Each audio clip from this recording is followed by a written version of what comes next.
30 years ago today, Willie Stargell was inducted into baseball's Hall of Fame.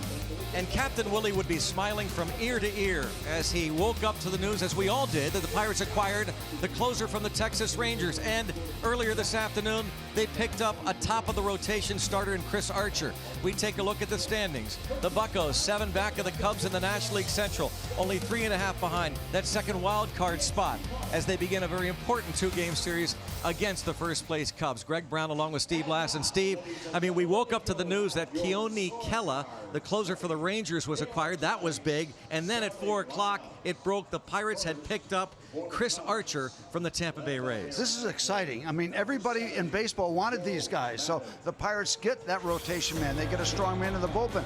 Take a look at the resume for Chris Archer. He has been very, very steady with the Tampa Bay Rays in his first several years. It seems like he's been around a long time. 17 starts. Remember, they had some relievers starting for a while.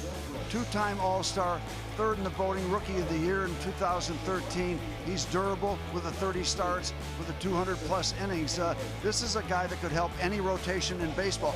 We have him, and we are very fortunate to have him. That should settle everything down. The rotation still the foundation of a baseball team in the major leagues. Kela, a power guy, 170 innings, 208 strikeouts. You can always use help in the bullpen. So what do you want to do when you strengthen a ball club? You want to do it with pitching. It's still the name of the game. The Pirates did that with a quality starter and a quality reliever. They gave up a lot, but they got a lot. Kela and Archer should be joining the Pirates within the next couple of days. The Pirates and this city abuzz, as they were back in 1979, when Captain Willie led the family to the 1979 World Series. We'll honor Pops. We'll talk a lot about the trades, and the Bucks and Cubs are next.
Without a network of family and very special friends, coaches, managers, teachers, you name it. So I accept this award, which is the greatest award that's bestowed upon anyone who's ever played the game.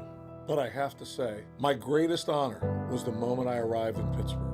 And put in what I thought was the most grandest exhibition of how a city can open its arms to any one individual. I came in through the Fort Pitt tunnels, and it was the most beautiful thing that I had ever observed. Pittsburgh didn't know an awful lot about me. But I certainly knew an awful lot about Pittsburgh. I knew there was a tradition. A very proud tradition. No era un lugar elegante porque la gente son reales. If you went out and did what was expected of you, You can win the admiration of that city. And all that is hard work. Doing what you had to do. And helping and follow men. A winner expects to win in advance, long before it happens. A winner has seen it, Had the vision, And settle for nothing less. These are the things that these managers, my teammates, the city of Pittsburgh has afforded me. That's why I say I am extremely proud. I am living proof that hard work Earns just rewards. There's just no shortcuts. There are no substitutions. All I ever wanted to do once I got to Pittsburgh and put on the Pirate uniform and wore it very proudly. todo lo que yo quería era ganar. And represent the city. And I sustain here today. And I cherish this very moment. And I see so many people. The only thing I can say to each and every one of you Is to grab it. Hold on to it. Cherish it. Feel good about yourself, because these are the very things that we say to each other. To say I have done exactly what I wanted to do with my life. And that's why I'm here today to say I'm only too happy to accept this award for every one of us, particularly my family. And I'm just going to take this and say, baseball, I want to give something back to you because you've given me an awful lot. Thank you, ladies and gentlemen, and it is an honor. Thank you. What a great piece Tyler Graham, our associate director, put together, honoring that great man, Pops, Indeed. Captain Willie. What a shot that is, of course, of the Willie Stargell statue. A little rain dripping off that tremendous feature outside PNC Park. Number 8, Captain Willie. Will honor him tonight. And of course, we've got a lot of stuff going on. We got the Cubs in town. Here is the lineup for the first place Cubs. Anthony Rizzo, unusual, unique leadoff hitter. Ben Zobrist hits second. Then it's Jason Hayward hitting third. Javier Baez, the cleanup man. Albert Almora in center. Ian Happ is in left. Wilson Contreras, John Lester, Addison Russell. The starting 9, yes, Lester, the pitcher, hits 8th in this configuration for Joe Madden. And here is Jameson Taillon. And the first pitch misses ball 1. play ball. Jameson Taillon coming off 3 real good, strong starts. He is pretty much where he wants to be right now. Hitting on all cylinders, throwing what he wants to throw, where he wants to throw it. Greg, I had a chance to talk to Ray Sears on his show Saturday over on the radio side. I said, anything he needs to add or make better? He said, not really. Give him the baseball. Let him go out there right now. It's a good place to be. He has been in a good place as Rizzo fouls this one back, as has Anthony Rizzo, really thriving in that leadoff spot. Cubs come to town leaders of the National League Central Division by a game over the Milwaukee Brewers, 61-44 record. And you see right there Rizzo right up on top of the plate, as always, trying to take away that outside part of the strike zone. When you see this stance, you know it's him. He's right there. Those elbows are right over the inside corner. Drives it toward right center, but Polanco should be there, and he is. Line drive out, and this game is underway. As Polanco tracks it down, he's in right. Honda defense also has Starling Marte in center. Jordan Luplow is in left. David Freese, Jordy Mercer anchored down the left side of the infield. Josh Harrison, Jose Osuna on the right side. Francisco Cervelli behind the dish. Jordy Mercer, sure-handed shortstop, then solid. You see, of course, the fact that Corey Dickerson still on the disabled list, so hope to be back Saturday. Josh Bell not in the lineup. He's on the DL with the oblique strain. And just a whole lot happening today. Jordan Luplow In left, Austin Meadows, one of the pieces traded for Archer. As Zobrist takes 1 ball and 1 strike. Chris Bostic called up for an extra bench spot for the Pirates. Utility man. There is Josh Bell. Not able to go. That oblique strain the other day. And this is a chopper to Osuna. Retires Zobrist. Well, the Cubbies are in town. This is the team you want to be. You want to show them that you have gained ground, not only against other teams, but we can play head-to-head with you Chicago Cubs. And when you do that, you want to bring your best out, and that's what they did with Jamison Tyone. Jerry Meals calls the balls and strikes and is the crew chief with Chris Guccione, Ramon DeJesus, and Ed Hickox around the bases. And it's Jason Hayward. Hits this one to left. Luplow racing in. That's it. 9 pitches. Half inning. Cubs nothing. Here come the Bucks.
He will make his Chicago debut, maybe against Chris Archer. We don't know yet, but wouldn't that be something? We check out the RAV4 starting lineup for the Bucks. Jordan Luplow will be leading things off, to be followed by Starling Marte and Gregory Polanco. David Freese is the cleanup man. Francisco Cervelli is hitting .286 with a couple of home runs this season against Cubs pitching. Josh Harrison, one-time Cub draft pick, will be followed by Jose Osuna, Jordy Mercer, and Jamison Tyone.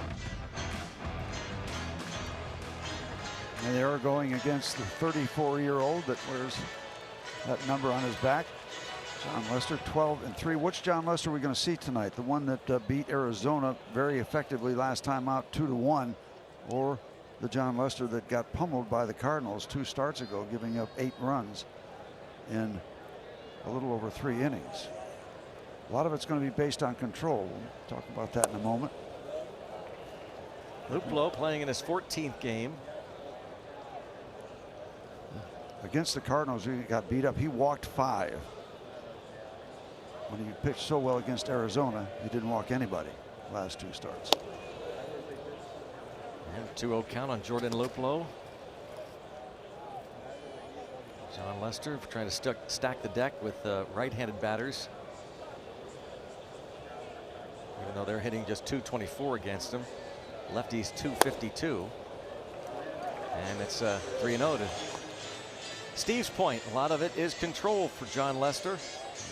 We're talking about Chris Archer's resume. How about this guy? 171 wins. He's won 3 World Series, been on 3 World Series winners, 5 All-Star games. He's been great. And he walks Luplow on 4 pitches. Good work, Jordan Luplow. He has been solid a little bit of time in the big leagues this season. We check out the defense behind Lester. And he is a good one right there. He's playing third base tonight. Javier Baez, great athlete. Addison Russell is the shortstop. Ben Zobrist at second. Anthony Rizzo at first. Ian Happ, the Pittsburgh native, in left. Albert Almora in center. Jason Hayward, Gold Glover, in right. And Wilson Contreras is excellent behind the plate. You'll notice Chris Bryant is on the disabled list, so he won't be playing tonight or tomorrow night. That's okay. Starling Marte is back. They're missing some time, a couple days with a sore hand. Mr. Lester looking for his first strike.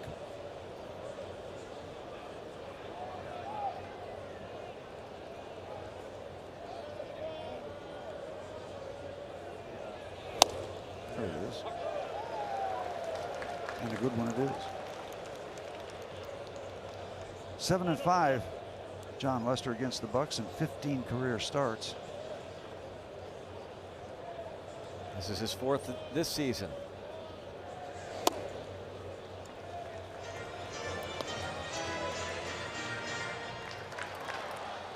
Lester against Marte has limited him to a .233 career batting average. He comes in 7th in the league in ERA. A dozen wins, tied for second.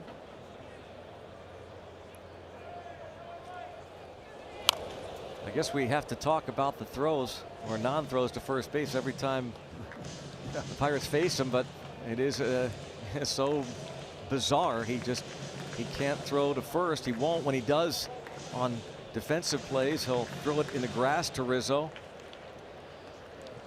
How many stolen bases have they been running much on him? No, they don't do that much anymore. They used to try, but it's just not worth it. He does a good job of being quick to the plate. But still, you know, the overview is if he's not going to throw over there. I know it. I've asked these players all the time. So how can you tell me you can't take a great lead and just take off? He's not going to throw there. And it's easier said than done, I guess.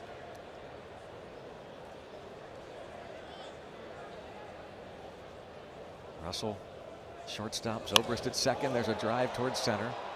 Back a few steps, Almora. 9 stolen bases against Lester this season, a dozen attempts. Marte flies out, and it brings up Gregory Polanco, who is 1 for 11 against Lester in his career, and was 3 for 4 on Sunday in the 1-0 loss to the Mets. He had half the Pirates' hits.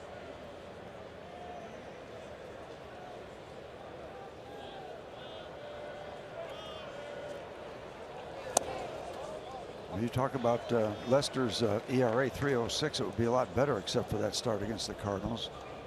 He'd be well under 3. But they knocked him around. It snapped an 8-game winning streak for Lester. With some emphasis. 18-5 final. Cardinals over the Cubs.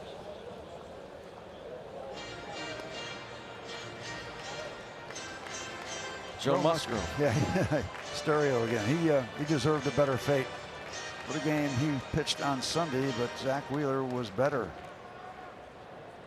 Pick up 1 run.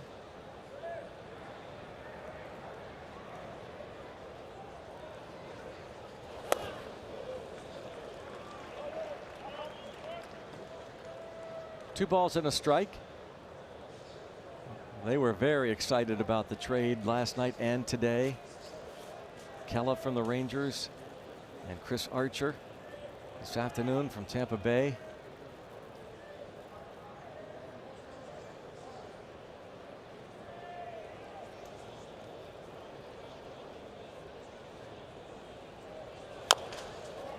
Chop to Rizzo. 1 play and 2 outs. Luplo at second for David Freese as Polanco chops out to Rizzo.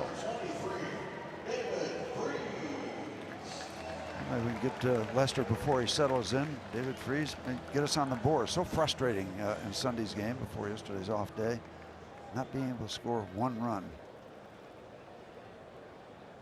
get the bats back on track.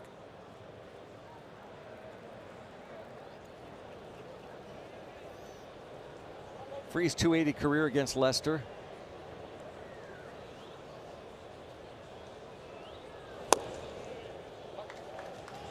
Seeing early in the game, Jerry Meals quite generous early on in the strike zone. Tyone got a pitch or two in the top of the first. Well, Freese has been red hot last dozen games, hitting at a .387 clip with 10 ribbies in his last 12 games. One of those games a 5 RBI night. On this homestand, 1 ball, 1 strike. That was the Saturday night jam, wasn't it? Yeah. And, Trevor Williams and the walk-off. Yeah. Pirates have won 13 out of their last 16. They split that 4-gamer against the Mets. Day off yesterday.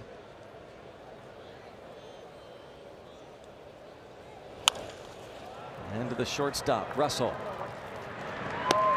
So that completes 1 inning. And it's 0-0.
Of Bordas and Bordas. Bordas and Bordas, fighting for justice. Let's go Bucks! Yeah, again, 30 years ago today, Captain Willie inducted into baseball's Hall of Fame in Cooperstown. And here we are at PNC Park. The Pirates and Cubs meet in the first of a 2-game series. Here's Javier Baez. 21 homers, 79 runs batted in. Tied for 8th in the league in the home run department, tied for 2nd in ribbies. Having himself a year wherever they play him. Yeah, MVP caliber year. He's maybe catching Tyone at his best. Last 3 starts, as you said, just a total of 4 runs given up. 4 runs in his last 3 starts. Has the curve and the slider, cutter, a couple breaking balls. That's a great combination to have both. To right and off the tip of the glove, Josh Harrison. And it's a base hit for Baez. And he'll steal a base. He's got 19 steals. Didn't matter if Josh got that ball. That was going to put Baez on first base. And that's one area Tyone, he's gotten better each start, but the overall numbers in terms of keeping those runners close to first have been a challenge for Tyone. They're 9 for 9 this year in the stolen base department. And a bunt by Almora. Nice play, Cervelli. Well done coming out of the box.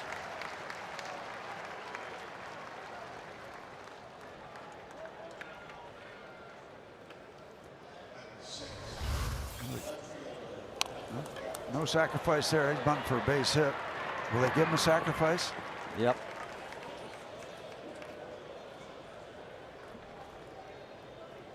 Well done by Cervelli.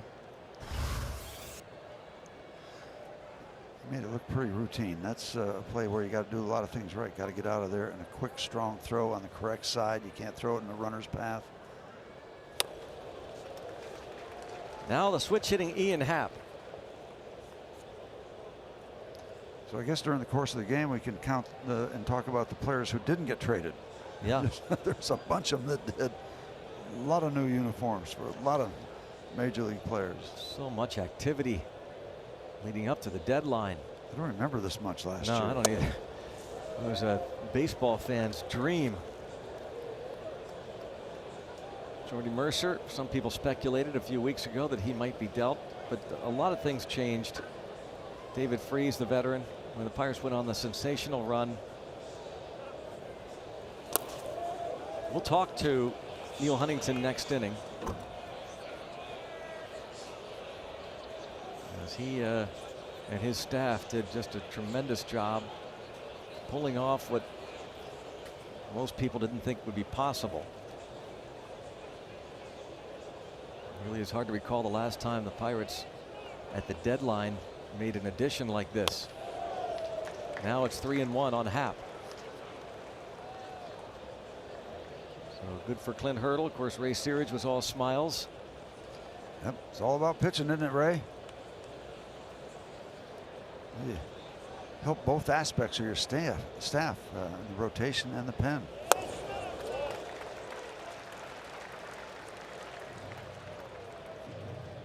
Happ with a dozen homers, 30 RBIs.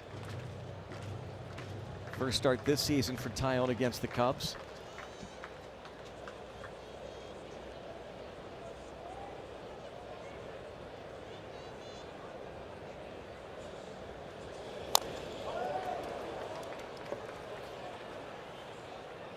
Stays 3-2.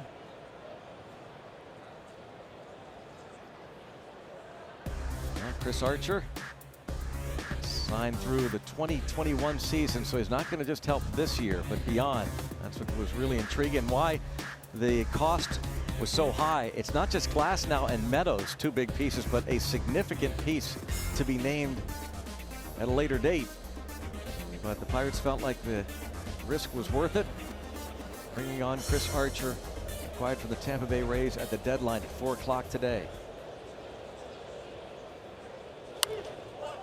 And it's still 3-2 on Ian Happ. Steve, do you remember any trades that were made during your time, additions that you can recall that created any kind of a buzz? A lot of your guys were developed. Yeah, too, developed. Right? We had a homegrown farm system that was phenomenal. But a lot of the stuff, major stuff I remember was off-season stuff. I didn't remember all. You know, I remember the deadline. Well, he doesn't get that call. That was a dandy pitch. Now he'll face Contreras. Take a look at how good it was. And we told you that Jerry Meals was pretty liberal to left and right, but not so forgiving here on that pitch that could have been a call third strike. Tyone faces Contreras. He's hit into 9 double plays, the most on the team. And to Freese. 1, 2. There you go. Jameson Tyone head to the bottom of the second. 0-0.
harsh. Yeah, we'll trade wanting my a home sisters run. for Yeah. a ball. How about that? Trafficking. One wants a home run, one wants a deal. Let's make a deal. Check out the Allegheny Health Network injury update. Mentioned Chris Bryant back on the disabled list again this season, and recently with that left shoulder inflammation. Well, that's the other thing. Now that the trade deadline is done, and by the way, there'll be other player movements, trust me for that. But now that the excitement about that is waning a little bit, well, maybe not waning yet, but it will, health is going to be the next big issue. If you're in contention, keeping as many people healthy as you possibly can. Corey Dickerson, who tweeted out real positive stuff about a former teammate, Chris Archer. Talked about how Pittsburghers going to love him, and Archer himself tweeted out not too long ago this afternoon about being in black and gold and fired up to come to Pittsburgh. Here's the Corey Dickerson tweet, Point Park University tweet. Buttercup pregame tradition between Archer and Corey Dickerson's son Davis. Lucky to have him in the 4-1-2, and y'all will love him too. Looking for many thumbs up. But baseball is such a harsh game. We'll love him if he wins. Oh yeah. And we're all optimistic about that. We really are. I felt that way about Corey Dickerson. I love him if he produces. Well, he did. Yep. Cervelli, Harrison, Osuna. Corey Dickerson, as we mentioned, should be ready to go as early as Saturday. Line towards center field, Almora back. Boy, that ball is dying off the bat. Heavy air here, despite the fact that the wind's blowing straight down. Knocking the ball down. Just thick air here, so it's going to really have to take something to get it out of here. I never figured that out, Greg. Somebody told me once, humid air, the ball flies. Yeah. And then you hear the humid air knocks it down. I'm never sure. Black and yellow, the Chris Archer tweet.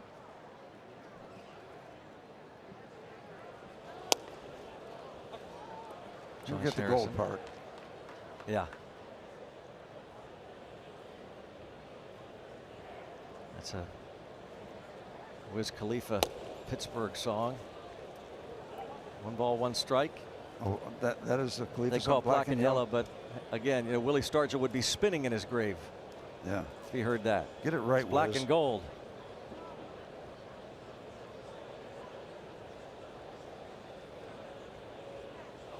Great piece. Hope you saw it on the Open that Tyler Graham put together, where he, well, you were one, Maz, so many former Pirates, current Pirates, Josh Harrison, kind of read the induction speech 30 years ago today. That was his acceptance. Yeah. Heads up. He was special man, and I guess that doesn't really say enough about him. No, he was good in so many big ways. His size was big, his heart was good and big, his bat was big. I kind of grew up with him. We came through the minor leagues together, played in the instructional league out in Arizona 2 or 3 different years, played in the Dominican Republic in winter ball. Willie Adorno Stargell is a Hall of Famer from day one in a lot of our minds. And boy, could he throw. A lot of people don't realize how strong an arm he had.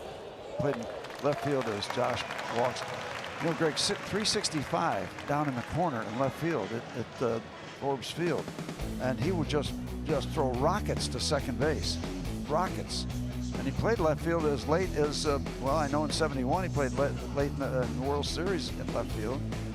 But there's a resume for you. There is a resume for you. And so proud to wear the black and gold. So proud. He's a guy that had a presence in our clubhouse that was kind of an overview. It was an aura. An awareness of everything going on around him. The fun, the despair of losing. He read it all right. He read those things right. He lived those things right, and he played it right. It was an honor to be a teammate. It was an honor, just as simple as that. mean, so many things. I remember getting my face ripped off and him come over and said, you want me to try it for a while, Steve? You want to switch? he always, he was sensitive. He was aware of things around him and people around him. He also I was aware of those big numbers he put up every year. Now Osuna lifting one toward right, heading toward the corner. Hayward. Oh, it's off the wall. We told you this ball wasn't going to carry. And it's a double for Osuna. That ball was up in the air forever. That ball looked as though, if anything, it was going to go into the seats, but not toward the Clemente seats.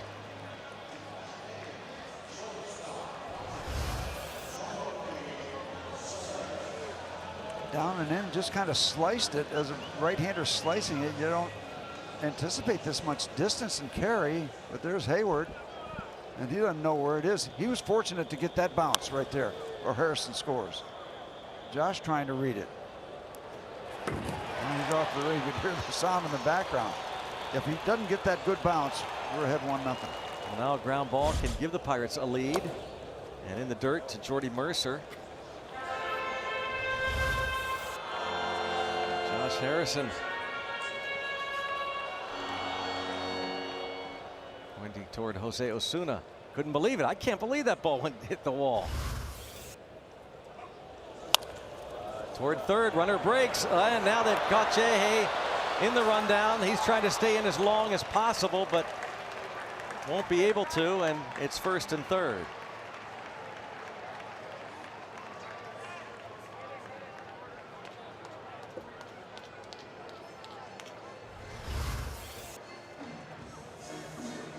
There's the bouncer and the backhand, and Baez kind of waits and takes the play. And that's the ideal rundown, by the way. Number of throws, ideal rundown, 0. Takes himself. He's gotten out of those a handful of times, Jay Hay, but not against Baez. Baez is not as quick as Jay Hay, but not far behind. Jameson Taillon now wants to find a way against Lester.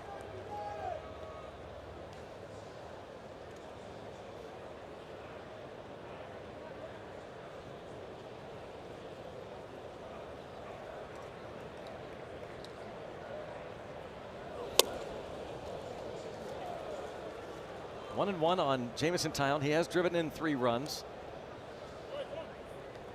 Well, for a pitcher trying to hit, these are the ideal things when you're right-hand hitting pitcher to go up there against the lefty, just a little more comfortable. That helps you a little bit. Upstairs. Lester threw it exactly where Contreras wanted it.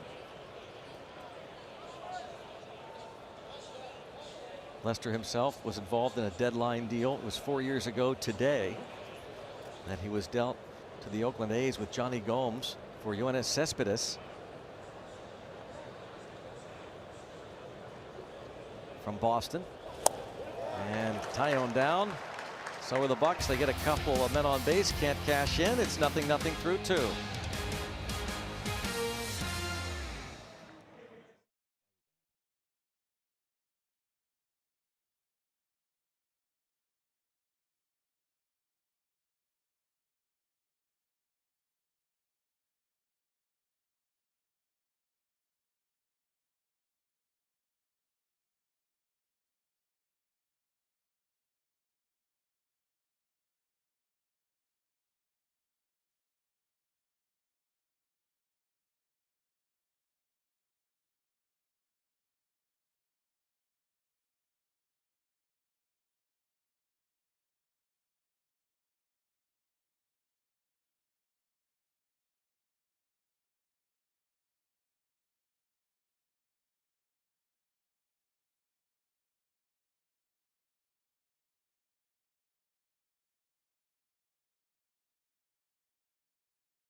On the North Shore, Josh Harrison, the Pirates. I'm Robbie and Smikowski. Well, Josh Harrison, before the ball game, was asked if after today's moves, that shows that management is all in, just like the players are.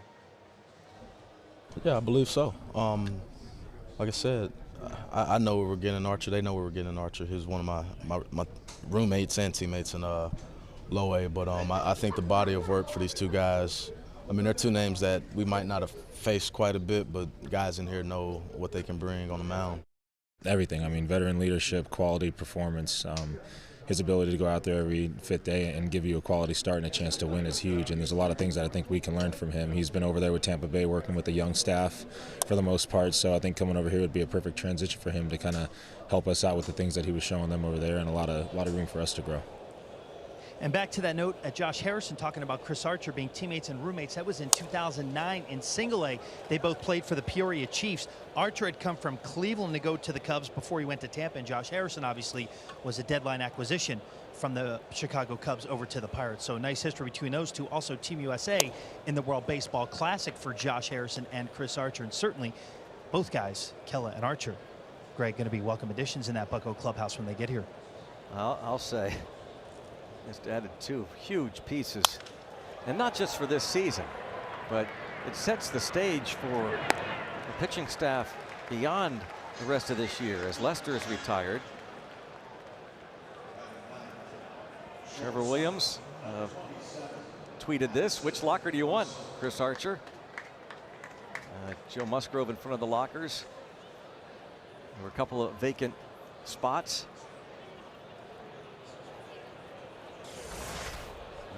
Rob Manfred, the commissioner, a couple years ago, when asked about Chris Archer, said, "From our perspective, Chris Archer may be the sort of ideal major league player. He's articulate, he's inquisitive, he's community minded, and he loves the game. You just can't ask for a better package than that." Rob Manfred about Chris Archer, who was drafted by the Cleveland Indians in 2006 as a 5th round pick. And as Robbie mentioned, became a member of the Chicago Cubs before the 2009 season.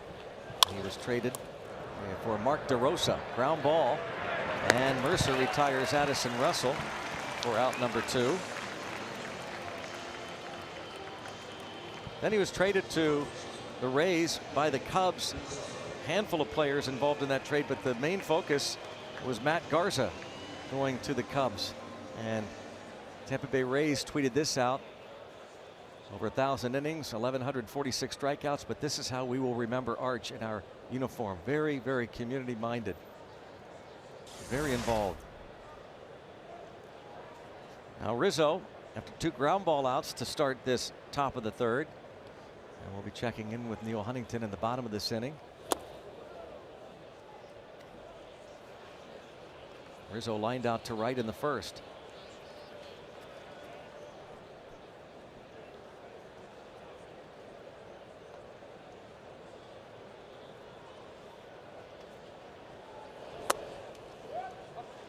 Seems to be liking this leadoff role.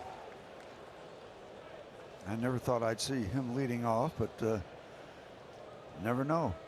Maybe the analytics said he'd be good there. 15 straight games he's led off, hitting .411 with a .500 on base percentage. StatCast AI, powered by AWS, to check out why teams like the Pirates shift on Rizzo, who's been known to drop down a bunt or 2. Nice breaking ball inside by Ty on last pitch. And Jay Hay. Nicely done. Not afraid to come inside to Anthony Rizzo.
Head to the bottom of the third inning, 0-0, and the top of the Pirates batting order, Jordan Luplow against John Lester, first of this 2-game series.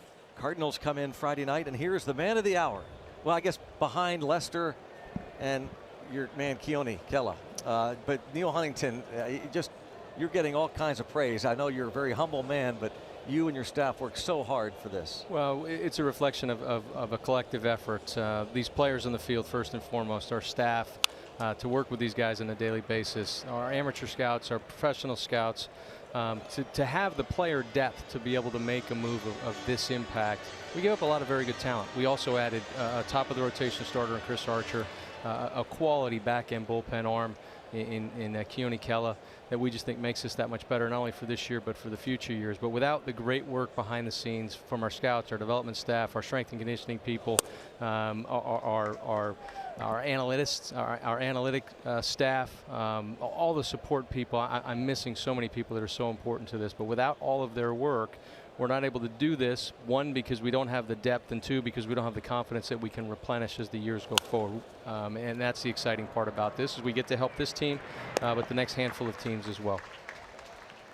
Neil, tell us first about Kela, and then we'll ask you about what are the Pirates getting? In Keone Kela, we're getting an incredible competitor, an intense, physical man with high velocity, high power breaking ball that's closed out 24 or 25 games for the Texas Rangers this year, that's had the ball in meaningful situations, that is aggressive, that is power oriented, and he's going to attack. And what he does is he gives Clint a backup closer. If Felipe needs a day, it gives him the ability to mix and match with Kyle Crick, who's done just a fantastic job this year, with Edgar Santana, who's done just a great job. And if all of those guys are rested and ready to go in one night, we shorten a game if we need to, if our starter isn't able to get deeper into the game. So it's just and we've got him for this year and 2 more, and excited about the addition. Neil, do you place him in a certain slot in the bullpen at this point? Yeah, Clint and I, believe it or not, have not had a chance to really get into it. There's just been nice catch by Hayward there. There's just been so much going on. We've had conversations about moves and how do we backfill, and what does he like, what doesn't he like, what is he hearing, what else can we do to help this club. And it will be ultimately up to Clint how we deploy this bullpen. But he now has the ability to mix and match the 6th, 7th, and 8th inning. And if Felipe needs a day, he has a guy that he should have 100% confidence in out there to be able to close out a win for us. You can start talking about some occasional 6-inning ball games. Absolutely. Coming into an off day or coming out of an off day, or if the starter's given us 7 the day before and we've won a big game 9-2 or whatever, it allows Clint to shorten some of the ball games behind some of our starters if need be. You still want those starters to go as far as they can, because that helps everybody. Absolutely. That allows you to do more of those 4-inning, 4-inning relief outings if your starters are able to give you 7, 6, 7, and occasionally an 8-inning start. Now Chris Archer has taken down 30, 32 starts, 200 innings fairly consecutively, fairly consistently here for a handful of years. He's not going to get there this year because of an oblique strain, but in Chris Archer, we're getting what we believe to be a top of the rotation starter, and also a top of the world human being. This is a man with an amazing heart. This is a man that's an incredible pitcher. His surface ERA isn't exactly what you're looking for, but we have strong indicators. Our scouts love the weapons that he brings, the fastball, the slider, the changeup. He's breaking in a curveball here as he gets older. He can elevate the fastball for a chase. He can get any slider at any time for a chase, and he's got a good changeup. He also is an incredible competitor. He is extremely intelligent, extremely driven, and is a guy that when he takes the ball, he wants to finish the game, and we're looking forward to him facing one less paid hitter on a nightly basis. We're looking forward to him capitalizing on this ballpark, on this league, and coming into this environment and being in a playoff hunt and being rejuvenated. And I know he's excited about joining this team and this organization.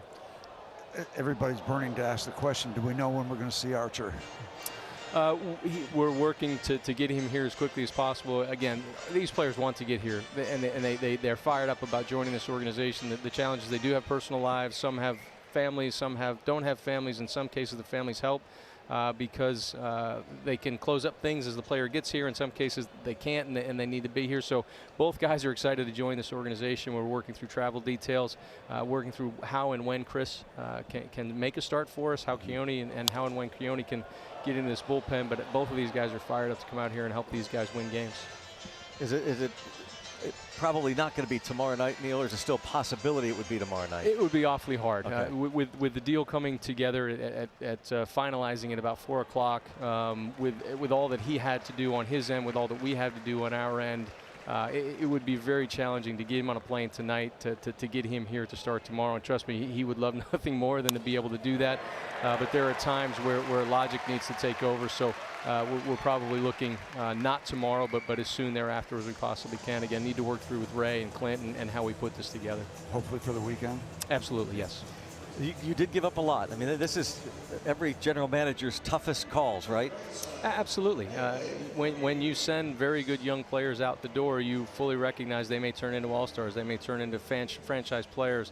You also recognize that they may not. And there's a lot of prospects that are can't-miss guys that do. And we believe Austin Meadows and Tyler Glasnow. And the third player in this deal is going to be a meaningful player.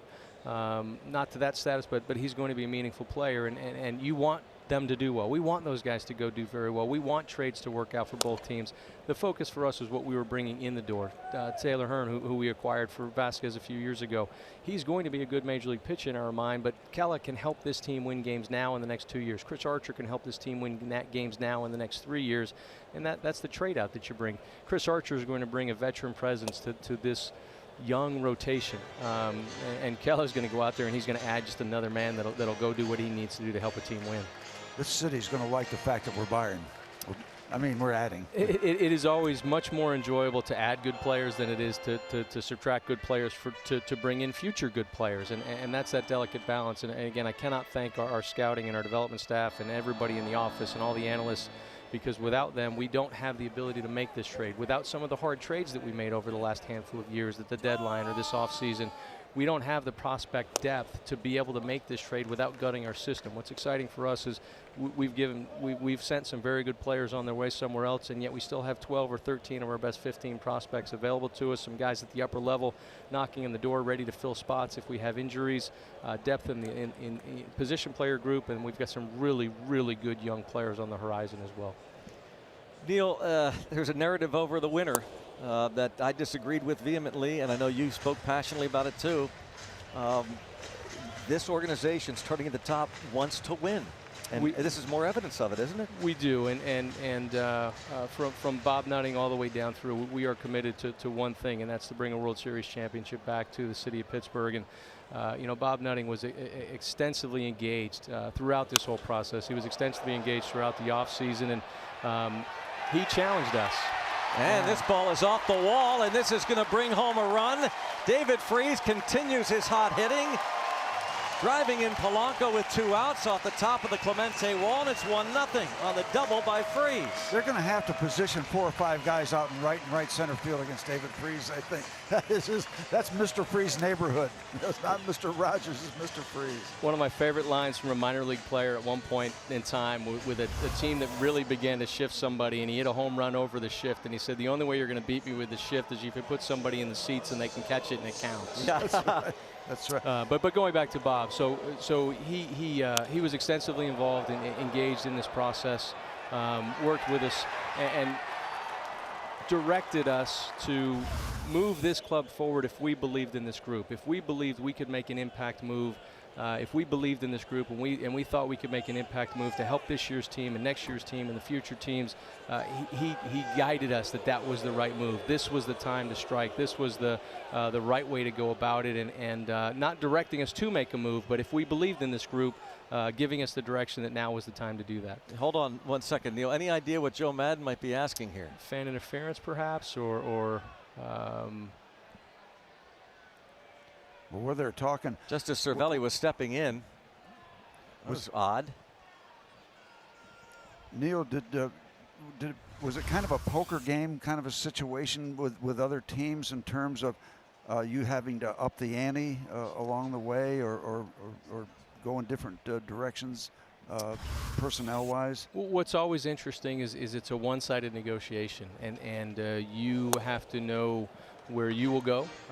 In some cases you call a bluff and you win and the asking price comes down. In some cases you call a bluff and lose because the player goes somewhere else, or it's not enough for them to make that move. And you read all the media, and I feel so badly for the writers out there, because there's so much mis and disinformation at this time of year, and we read about some of the things that we were supposedly doing and some of the things that we were supposedly asking for or offering, and just kind of silly sometimes. So I do feel for those guys, so we continue down our process, and you want to give yourselves as many options as possible. We've always been willing to play on the big name. I just haven't pushed it across the finish line for whatever reason. Sometimes my bluff's called, sometimes it's been further than we thought we should go. But this was the time, these were the players, and we thought this was the right fit, again, for this year and beyond. There were a lot of people, from what we read, that were very interested in Chris Archer. And so that made it interesting. Would we be players at that level, and could we get it done? So that was kind of an interesting speculation, I guess, to how that would work or not work. Well, there was competition for him, and Tampa always had the ability to hold him. And we've been through this cycle with Chris and with other very talented players that are on multi-year contracts. And with the multi-years of potential contribution. Stay fair, and it's a fair ball. And it's 2-0, and that's a home run. Vita Bella. 3-0 Pirates. How about tucking that one into the corner? Location, location, location. And that's, we talked about a popular move this afternoon. That's a popular move right there, too, Neil. Always with this guy. Absolutely. Francisco just brings that energy and the offensive impact that he's had on us this year. And it's fun to see him getting healthy and swinging the bat the way he was before the injuries. And the leadership, the passion, the intensity that he brings. He's such a great part of this organization. Yep. Number 10 for Cervelli. Just keeps it inside the pole right there. Simple as that. That's a rather inexpensive home run, but it's still 2 points. 10 homers, 39 RBIs, and a 3 spot on the board. And it started with a 2-out single by Polanco. And Neil, we wondered if you were aware of the buzz that has been created. You could just feel it around town. Social media exploded all over the country.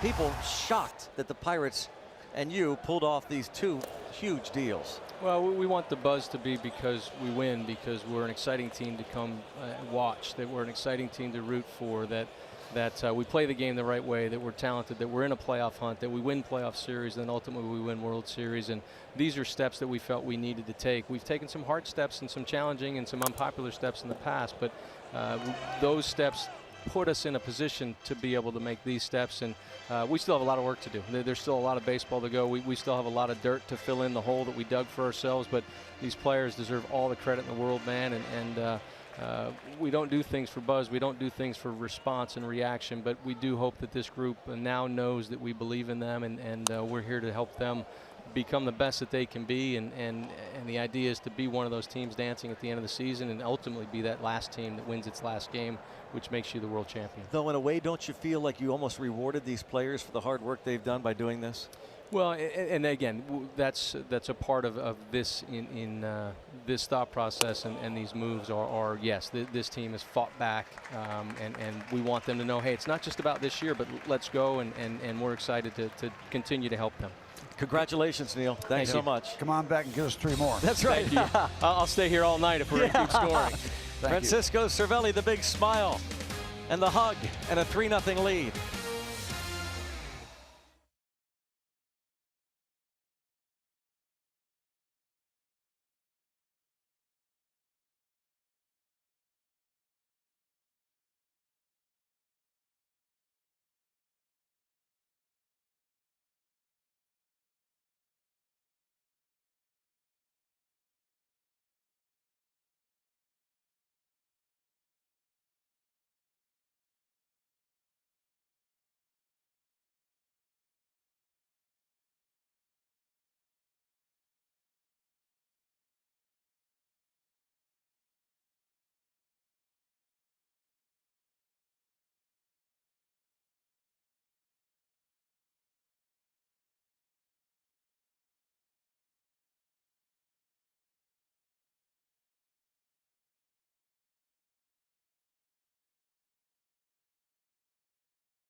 Francisco Cervelli, a 2-run homer. David Freese doubled off the wall. And the Pirates lead it here in the first of the 2-game series against the first place Chicago Cubs. After 2 quick outs, 3 quick runs.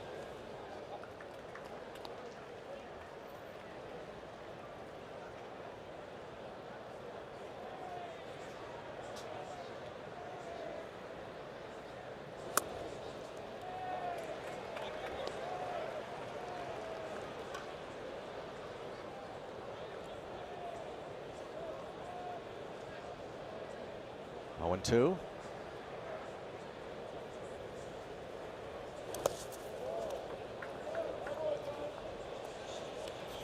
Zobrist, the veteran switch hitting utility man, grounded out to first in the first inning against Tyone. Will be followed by Jason Hayward and Javier Baez. Slapped foul. You know, the more I watch David Freese hit the ball to right center and right field, you wonder if young hitters are noticing that maybe able to wait that last half a second or quarter of a second to get a little more charge to the opposite field.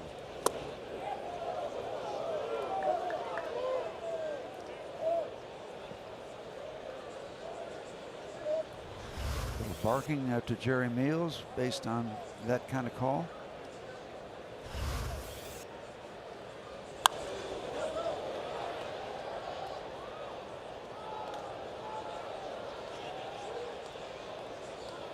Count stays 2-2. Zobrist leads National League switch hitters, a .391 on base percentage.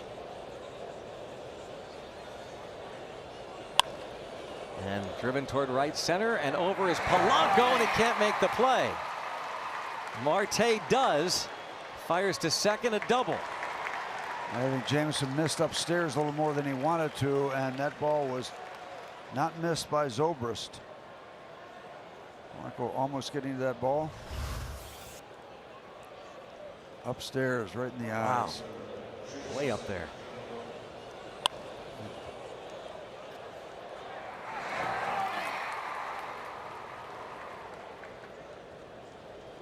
Allegheny Health Network Supermo look.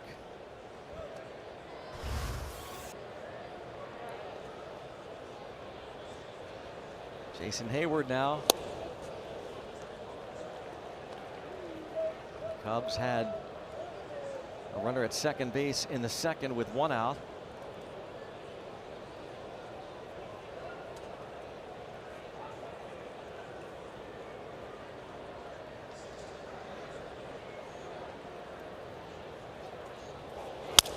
Broken bat, little flare.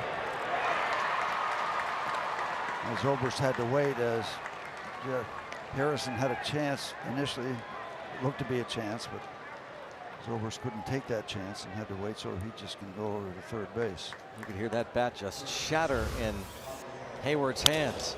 Yeah, strong enough to get enough lift.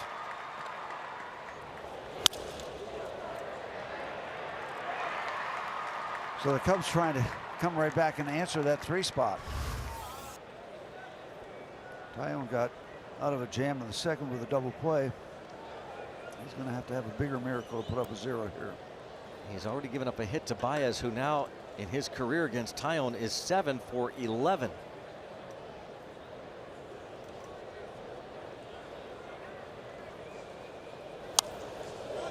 Boy, how did he do that?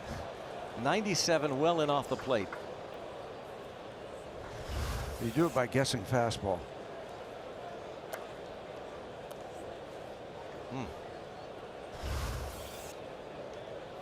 1-1 on Baez. Starting second baseman for the National League All-Star team, but starting at third base tonight.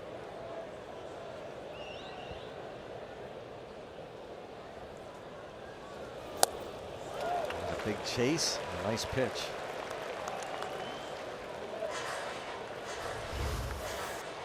This guy swings as hard at a baseball consistently. I don't know how they gauge that. They probably do somehow. He swings out of his shoes every time he turns the bat loose. He is second on the club in the strikeout department with 100 of them. Ian Happ has struck out 112 times.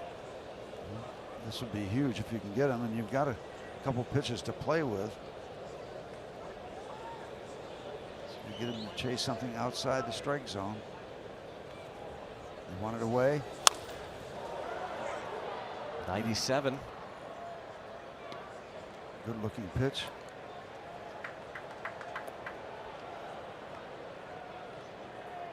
Tyone has struck out 114 batters so far this season in 121 innings. I wonder if they'll come back inside. Maybe we can learn something from Cervelli. Away. Oh, hung it. Deep to left. Yep. And Baez has tied it on an 0-2 pitch. His 22nd. It's 3-3. You saw Cervelli moving outside, and he left it there. He didn't leave it outside. He left it in the middle of the plate.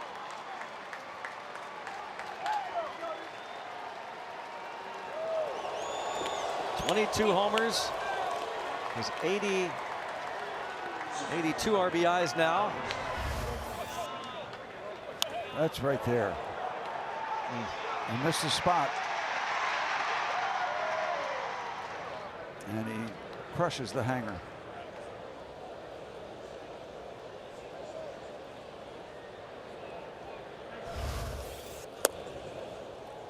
So it's 3-3. It's Javier Baez. Do we know if he's been playing third?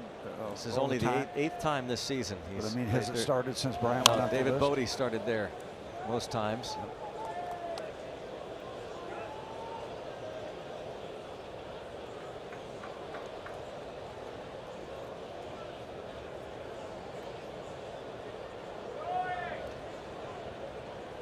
Two on Almora. Boy, Pirates score 3 in the bottom of the third. And the broken bat single by Hayward followed the Zobrist double. Gregory Polanco not able to track it down. And he comes back and he strikes out Almora. Greg, you go back to that Zobrist at bat. I think he had him 0-2, didn't he? And he threw that ball eye high, and he just rifled it to right center field. So a couple of mistakes cost him. Zobrist started this inning with that double.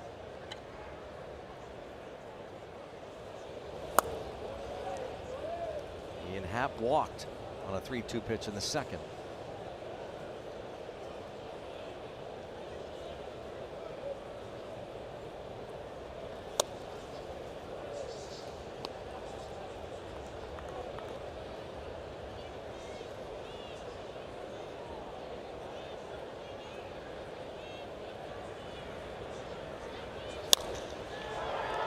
Now driven to left and loop low. It's a tough situation because Jameson came out really throwing the ball well. 3 zeros up there, makes a couple mistakes, and sometimes you can get away with a couple mistakes. He didn't, so you can't do anything about those 3 runs, I guess is my point. You got to go from there. You're back to square one. And just get back in harness and go for it.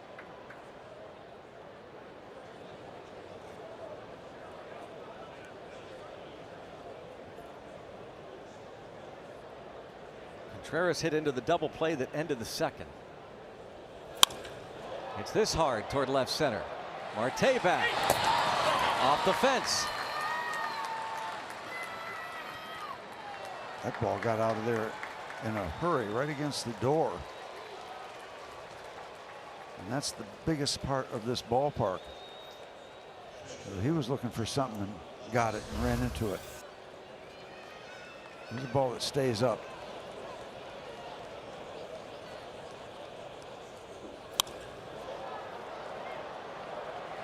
Toward the bullpen, off the fence. Knock, knock. Who's there? Contreras. Contreras who? Contreras, second base. And now it's Lester.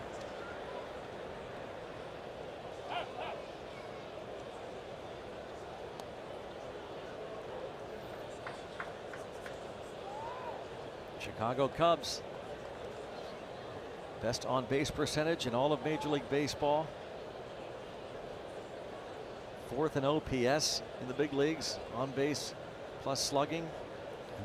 There's a reason they're where they are. One of them is not missing mistakes.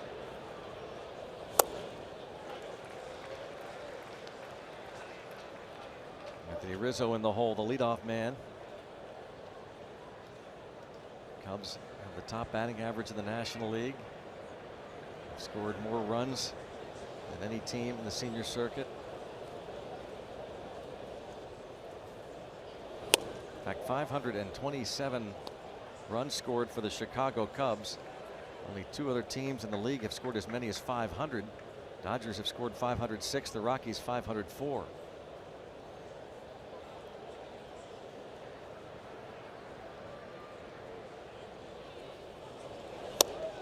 I would have guessed the Dodgers would be out in front the way they played against the Pirates. Yeah.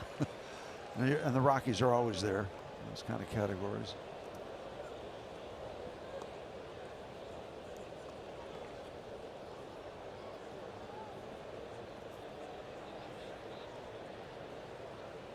Lester with a home run and 7 ribbies this season. He's got 2 in his career, I believe. One time set a record for hitless at bats to start a career. He'll never be mistaken for Ty Cobb, but he at least has been able to help himself a little bit. And diving, or leaping play anyway, not diving, but Mercer jumps to stab that line drive and rob Lester. 3-run homer for Baez. Tie game. Lester robbed of a hit.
It's time for the Toyota all-wheel drive RAV4 Thinning.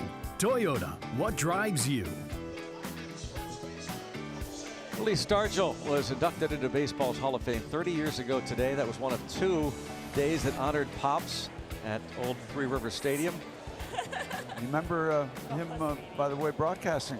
Oh, yeah. A little bit, absolutely. Early cable days. It's a whole new ball game with RBI Baseball 18. RBI Baseball 18 delivers an all-new franchise mode and much more. RBI Baseball 18 is available now. Learn more at RBIGame.com. Rated E for everyone. As Jose Osuna takes ball 1 from Lester. Back even. Osuna, Mercer, Tyone. Now, those were the very early days of cable. Yep. HSE, right? Yep. Well, they did some color. There's a picture of him in the Pirate Media Guide. with a microphone in his hand. And he could command a room with a microphone in his hand away from the baseball field. Articulate, well-spoken, had great voice, deep voice. Yeah. Did some voiceovers for symphonies. Yes. A couple times.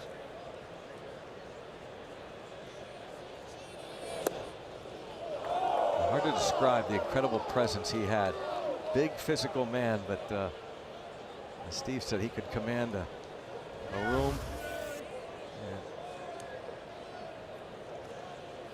Lester gets this call. 2-2. Osuna hit a double off the Clemente wall. How about the relationship between Roberto and Willie? Outstanding, outstanding. Mutual respect. Two presence. Presence in a locker room with Stargell and Santana. Ooh, that got Cora. Oh yeah, ouch. Yeah, he's not going to show much, but that hurt. The Puerto Rican native, Joey Cora, third base coach. Sometimes the ball just chases you. It just has your number on it.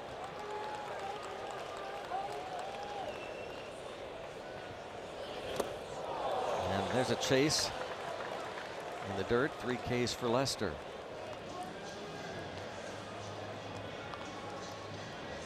Who comes in again with a record of 12-3. The wins leader is Max Scherzer. The National League has 14. Aaron Nola of the Phillies. The Diamondbacks, Zach Greinke, and Lester with 12 wins on a pup night.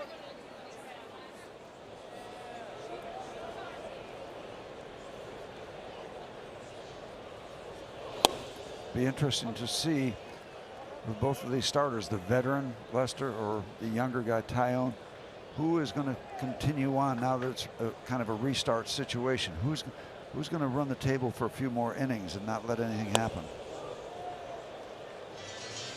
That's one of the big factors. You're not going to run the table every night. You're going to run into these bumps. You're going to give up more than you want in an inning after you've been in charge. Well, who stays the course?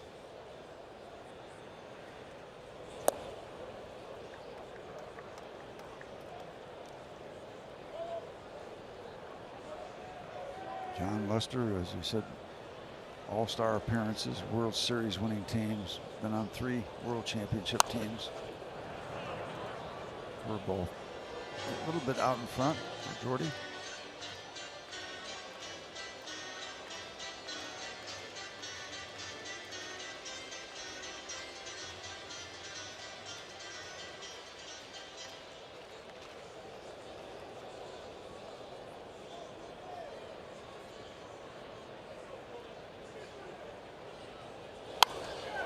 Lined into right center.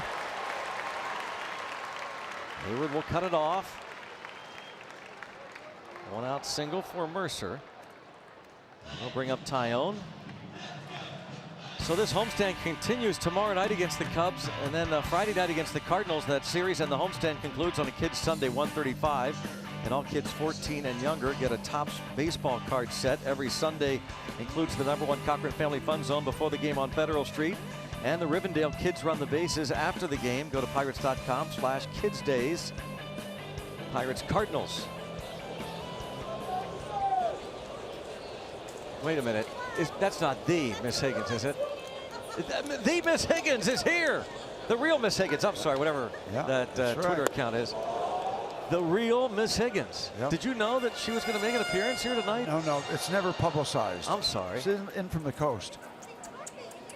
That's little Charlie, I guess, next to her. If you read her Facebook page, you'd know. Her Instagram account, whatever that is. The real Miss Higgins. Yeah. She makes an appearance here on occasion, but you can't announce it. The crowds would be crazy. I wish we had a shot of Pete Toma, our director, in the truck right now. A big fan of Miss Higgins? The look in his eyes. Yeah, he's smitten. Oh, he is smitten.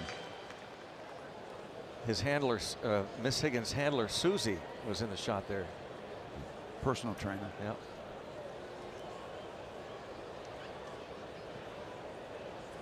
Tyone tried to bunt the runner over, but now it is a 1-2 count. He has 3 sacrifice bunts on the year. Now, Rizzo trying to be as aggressive as he possibly can. Baez can be with no other responsibilities.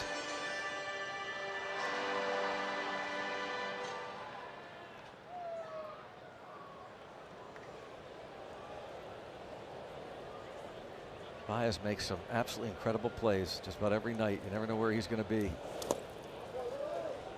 From a personal standpoint, he's the player I love to hate, but he is a player. Well, he's a player that if he's on your team, you absolutely love him. He plays the game with incredible passion, and yeah, a lot of flair. But boy, he can play. He can play. 2-2 on Taillon.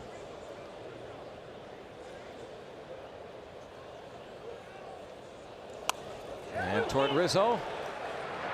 And throws to second for an out there and a double play.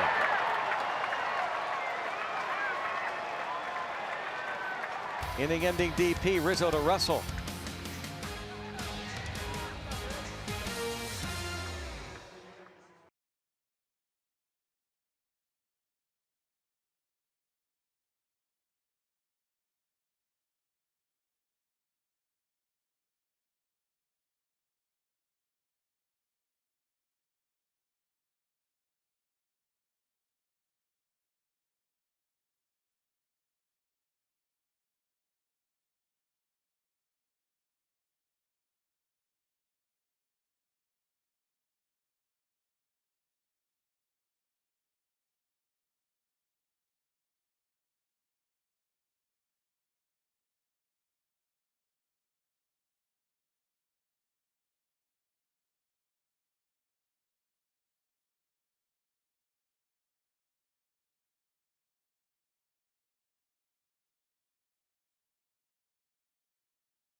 And tracks on every Friday Night Rocks during Friday Pirates games. Spinning Jenny will be our featured performer this Friday night. Pirates Cardinals, Friday Night Rocks, presented by Iron City Beer.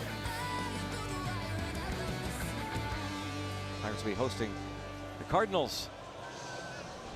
The first of a 3-game series. That dog's got 2 different color eyes. Uh-oh. Yeah. Call him Max. Max Scherzer like. Oh, I'll say, yeah. It's the Huskies.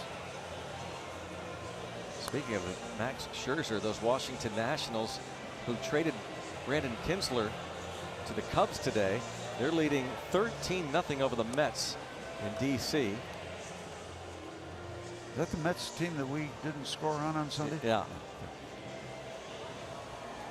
Yeah, but they weren't throwing Jacob deGrom tonight. Steven Matz got touched up. And they're checking on Joey Cora, Clint Hurdle. As they should. He took a shot. Pirates third base coach, that line drive foul. Off the bat of Jose Osuna.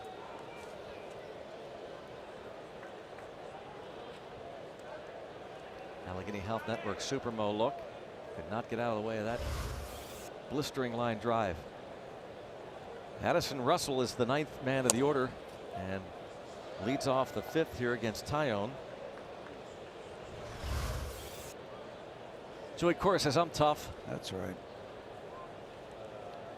He wears that number with pride. Little tapper. Freese has to cut him off, and he gets him. Well done, David Freese, in front of Mercer. Real pretty play. Real pretty play.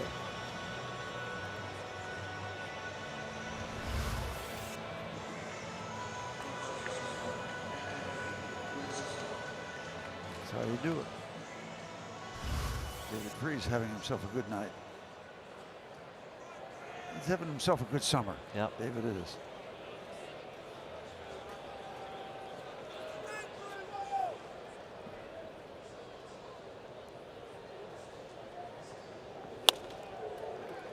That's the way to time him. He's not afraid to come inside. I noticed that in the first at bat. And, he's intimidating because he's right up on top of the plate, but you've got to be able to get in there. I believe you're going to be all right.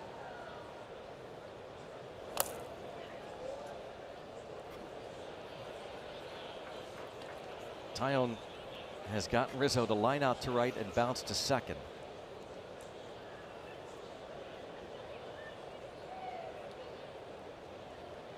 So really wants it in again and didn't get it in there.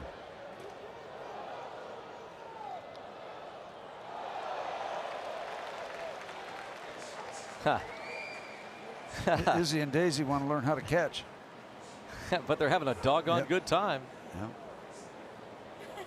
First pup camp. Oh, look at that pitch. Up and in. Beautifully done. Got him twice up there, swinging and missing. Second punch out for Taillon. Confidence builder. There's not much room for error. If it's in too far, you hit him. If you leave it out, he hurts you. Well done. Supermo.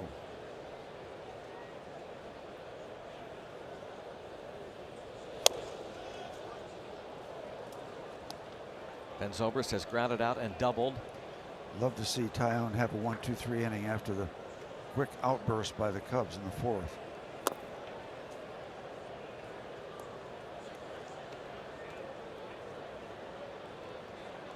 At a 1-2-3 first to begin the ball game, a 1-2-3 third. Zobrist a double to lead off last inning.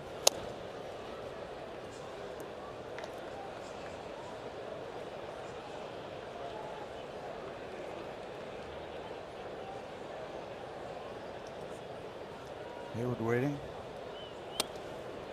It's a 4-pitch walk. He strikes out Rizzo, but he walks Zobrist on 4 pitches.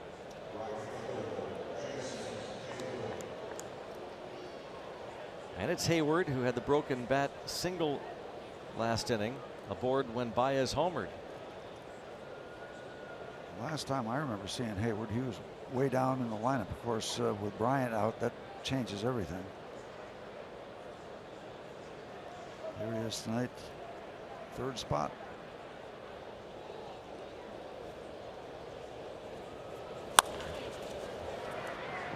Taillon onto Osuna. Gets Hayward.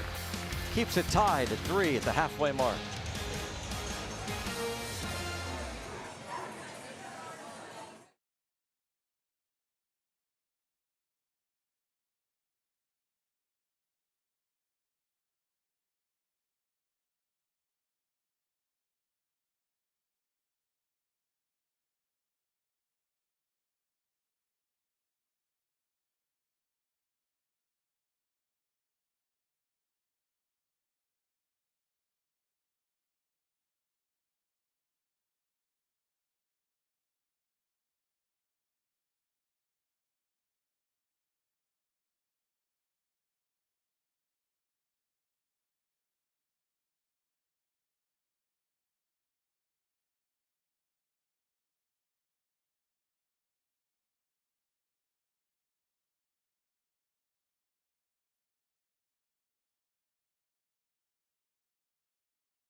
Warren County area. Thanks for watching and rooting on your Pirates. All of us at AT&T Sports Network and the Pirates appreciate your support. UPMC scoreboard 3-all. Pretty looking evening after a rough afternoon. I'll say heavy rains. And we started on time. On a pup night. Oh, dude, look here. Well, how about this? Twins? Look at that. Little buckos. Little Buccaneers. That's right. Scallywags.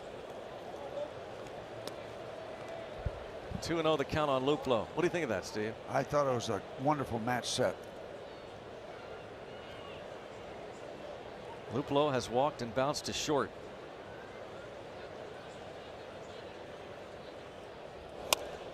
As Neil Huntington told us here in the bottom of the third inning when he was visiting, when asked about the buzz he has created with the trades, basically that's all well and good, but a lot of work to do and really want the buzz to be about winning. And so the Pirates have their work cut out for them as they are tied here at 3-all in the fifth, third time around against Leicester. Yep, the ultimate buzz is winning. It's true. Pirates have dropped 5 of 9 games played this season to the Cubs.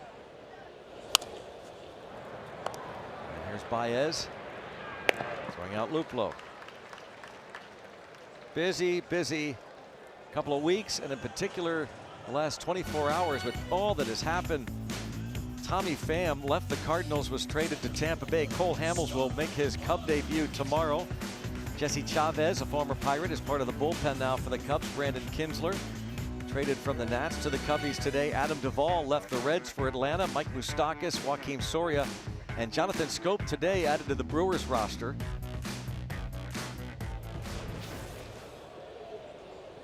Marte has flied out and lined out.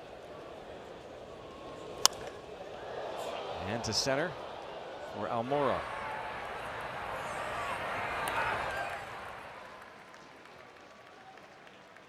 Two outs. And the rest of the trades, not all of them, but just some of the headliners. Lance Lynn really struggling, went to the Yankees. Brian Dozier, offensive-minded second baseman, is now a Dodger. Brad Sigler was traded from the Marlins to the Diamondbacks. Ian Kinsler heads to Boston. Kevin Gausman traded from the Orioles to the Atlanta Braves. Wilson Ramos goes to the Phillies from Tampa Bay. Leonis Martin is now with the Cleveland Indians. Traded from Detroit, so they're very busy. I would think that Brian Dozier is one of the higher profiles in that group.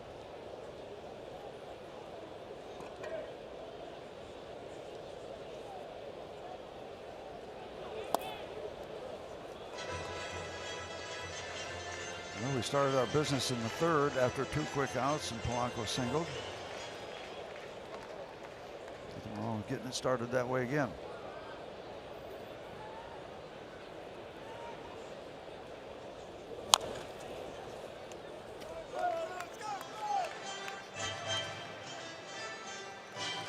Line single to right field with 2 outs in the third for Polanco.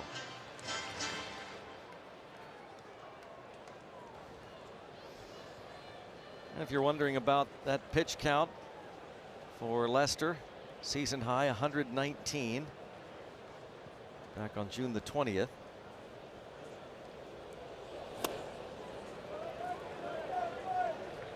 Leicester out of Tacoma, Washington. 34 years ago, arrived on the scene. With Boston, second round in 2002, half an hour with Oakland, and then on to the Cubs. Full count.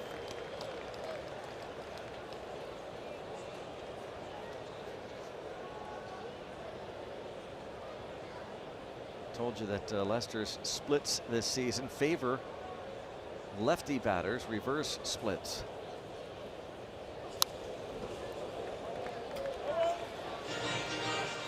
Polanco picked up his second hit in 13 career at-bats against Leicester in the third.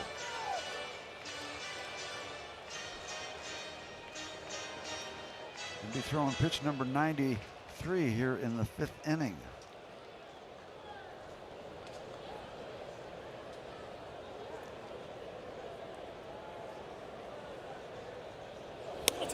And ball 4 to Polanco. He's on base for a second straight time.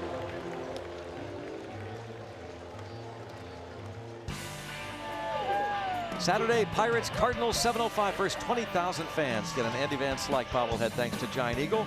It'll be a 90s themed block party on Federal Street. Andy Van Slyke will be out there signing autographs before the game. Go to pirates.com/bobbleheads. The former Cardinal, the former Pirate, Gold Glover, All-Star Andy Van Slyke. And the bobbleheads given away on Saturday. There it is. The Andy Van Slyke bobblehead. And one of the first 20,000 fans you'll receive.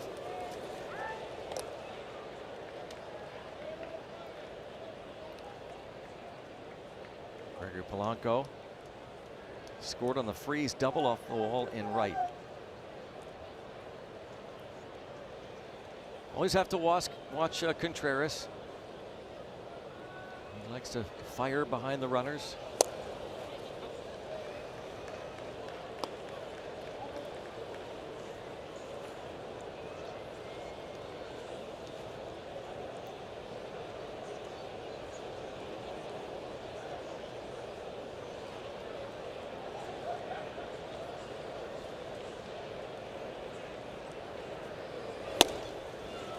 Waste pitch. I have no idea why Almora is playing David Freese to pull the ball in center field, but he is. They give him a lot of right center, and he takes a lot of right center. See Almora 2-3 steps over toward left. And toward right center. And this ball is going to get down and stay in the ballpark. And there's Mr. Freese again to give the Pirates a 4-3 lead with his second double of the night. He is on fire. So far, we got a carbon copy of the 3rd inning. And good call, Steve. If Almora is shaded it toward right center, he might have a shot, but just prior to that hit, Steve pointed out that Almora was playing him straight away.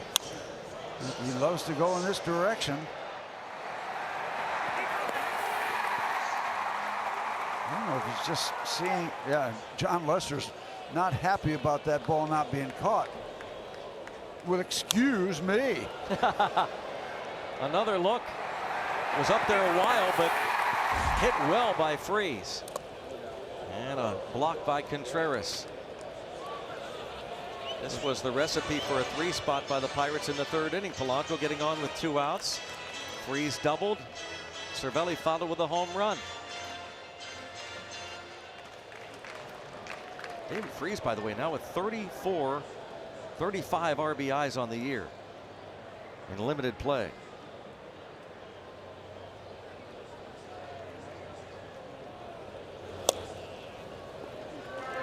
This would be a great run to pick up another notch after 2 quick outs. I'll tell you, that hurts a pitcher. I've been out there, 2 quick outs, and then you get action given up. Barrel Automotive League leader stat this July. Pirates have posted one of their best home run per game rates in their history. And it's now 3-0. Cervelli homered in the 3rd.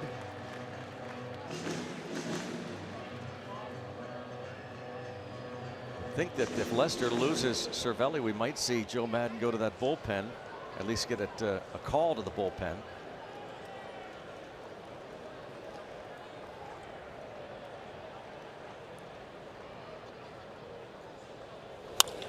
And he lines it to left field and a base hit. Corrigan will wave him home. Happ's throw toward the plate, and Freese is going to be out.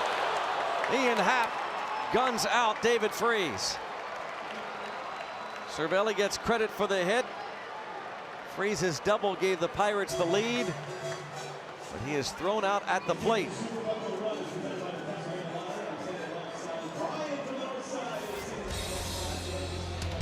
On the move, Happ. A strike to Contreras. Long stroke.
David Freese.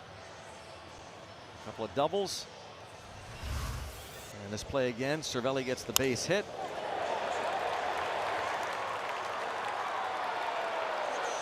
And the in-half perfect strike. Yep, I've got no problem with Cora sending him there. 2 outs. How many guys get thrown out from outfielders? Doesn't happen on a regular basis. Take a shot. And Gregory Polanco taking the field moments ago. Now Javier Baez rips this to left. Yes, sir.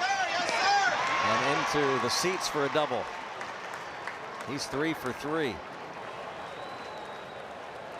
Boy, he just absolutely destroys Taillon pitches. It's incredible. 9 for 13 lifetime against him. Check it out. He gets the body out of the way. That ball's inside off the inside corner. He just gets the body out of the way very quickly, and that gives him still the big part of the bat to hit with. Triple shy of the cycle now. And it's what? The 6th inning. Doesn't take long for these Cubs to try to answer, does it? Almora sacrificed Baez to second in the 2nd inning. Struck out in the 4th.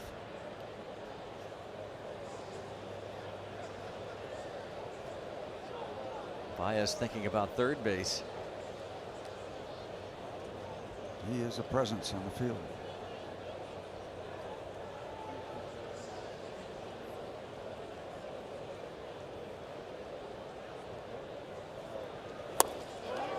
Like a Billy Hamilton with power. And other categories too. He can disrupt a ball game. Yeah, he's a disruptor. The appeal, they ring him up. Chris Guccione 0-2 on Almora. If you can put him away, Jameson, that would be a big first out.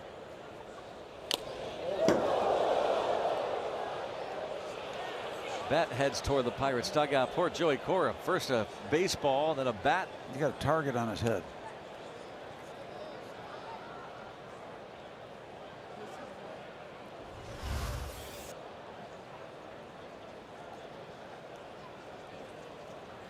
It didn't miss him by much. Thank goodness they've got that screen there. Adam Frazier also over there. Yeah, Cora.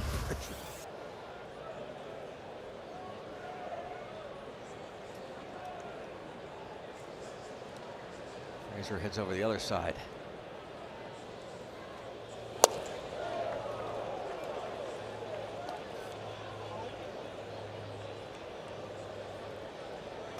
What you're trying to do is prevent this at bat from getting Baez over to third base. And do that with a strikeout right here.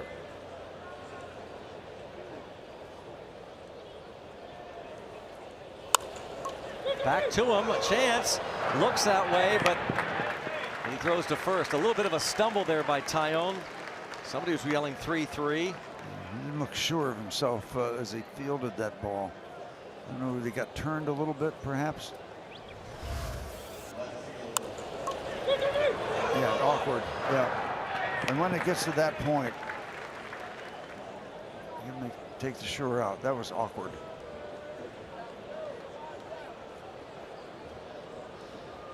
So now, big time conference. This might count for 2 trips. Everybody was involved around the mound here. You never know, as we said with Baez, what he has up his sleeve. One visit, the entire infield went over a strategy session. As Ian Happ steps up, infield in. The good news, Taillon's looking right at Baez. Well, here's a guy that I think you said was leading the club in strikeouts. Well, here's what you want. Good start. Yeah, there's Jameson. So he can finally really keep a direct eye on Baez. That helps.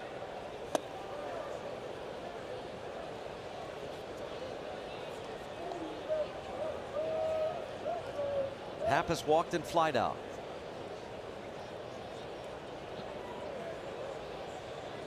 Baez stole home earlier this month against the Tigers. Was that the one that was on a throwback to the pitcher? That was that part of that steal, or was it kind of more direct? I think so.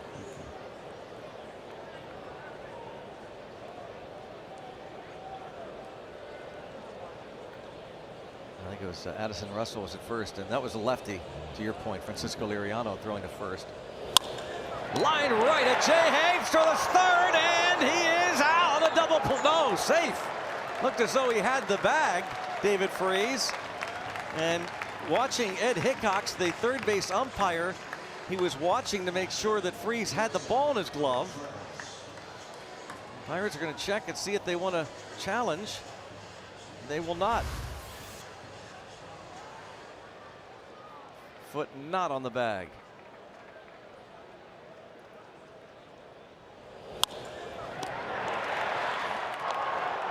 Would have been close.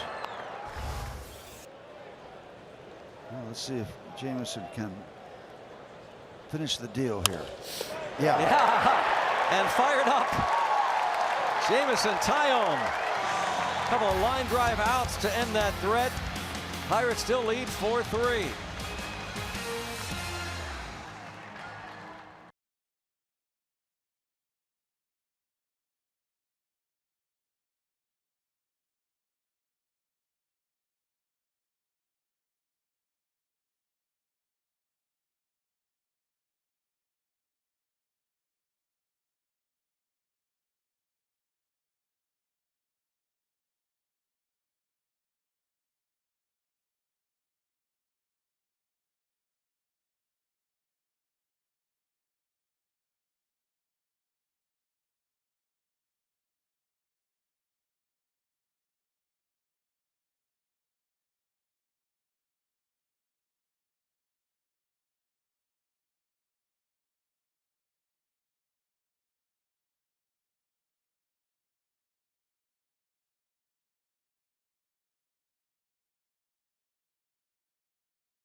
Line drive outs ending that threat in the top half of the sixth inning. Here's another look.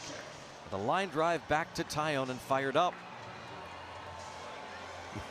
Sometimes you get that emotional with liner, you just throw that ball down on the mound. But they all throw them in the stands now. A wry smile from J-Mo. Ow, he says. Ow. Feeling it. Yep. And that's a big deal. Lead off double and you don't let that man score. That's an old pitcher's kind of vote of confidence, shot in the arm, whatever you want to call it. And he got it done. So now Steve Cishek, the right-hander, takes over for Lester. Lester goes 5, gives up 4 runs on 7 hits. The opponent's hitting less than 200 off Cishek. He's walked 20, struck out 53. That funky delivery from the 32-year-old.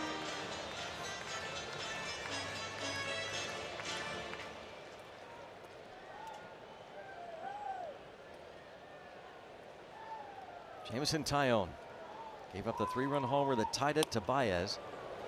But he's held the fort since. Pirates got that lead back in the bottom of the 5th.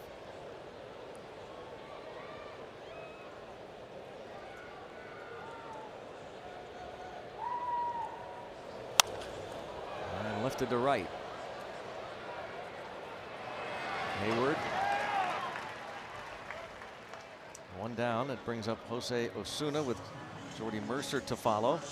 Free Shirt Friday, Pirates Cardinals this Friday night, 7:05. Jameson Tyone t-shirts. Give it away to the first 20,000 fans. Presented by Peoples. It's also a $1 dog night, which is brought to you by Sugardale. Check it out, pirates.com/Free Shirt Friday. Cardinals in town for the first of 3. And now toward right center. And again, it's Hayward. The second out. Pirates have bullpen action in case it got to Tyone. Let's try somebody else. Hayward can catch a ball.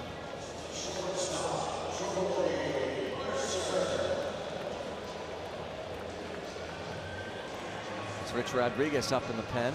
And now Yuki tells him to sit down. Cletus Rojas, bullpen coach. Apparently Tyone will hit regardless. And they listen when that man talks too. He's got a great personality, really nice man, but he carries a lot of authority with him. Very underrated part of the Pirates coaching staff. Herbie Andrade in their long time. 0-1 on Mercer. Both of them underrated and well respected.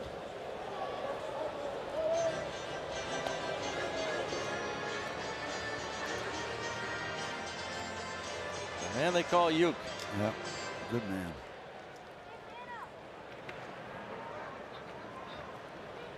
And now Edgar Santana gets the baseball from Cletus Rojas. 1-2 on Mercer. He's at 81 pitches. Is Tyone. And he will be heading back out there to see if he can't put up another 0 in the 7th inning. Pirates lead by 1.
On AT&T Sportsnet is brought to you by Barrel Automotive.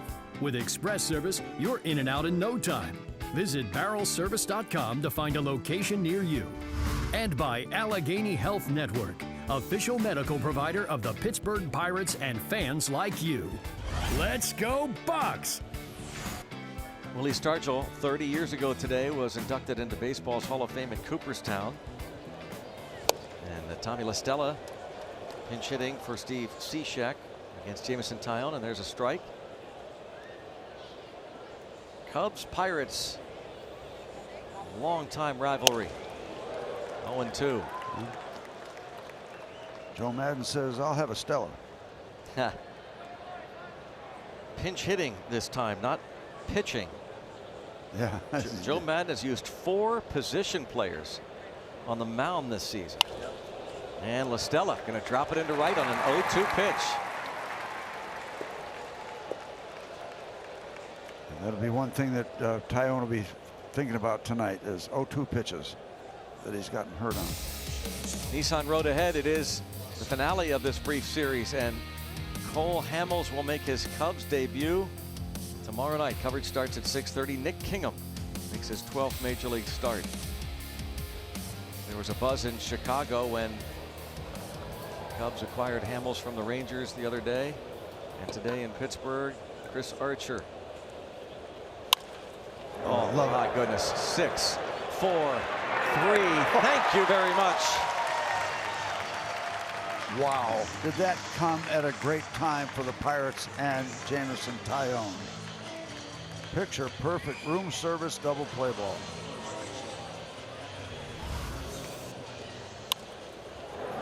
Can't draw it up any better than this. You were part of that, Jameson.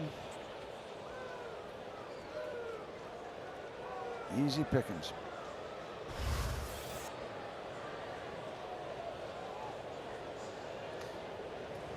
See if Tyone can put a lid on this thing, this performance. Facing Rizzo. Remember, he tied Rizzo up with those 2 heaters up and in. Gets out in front 0-1. 0-2.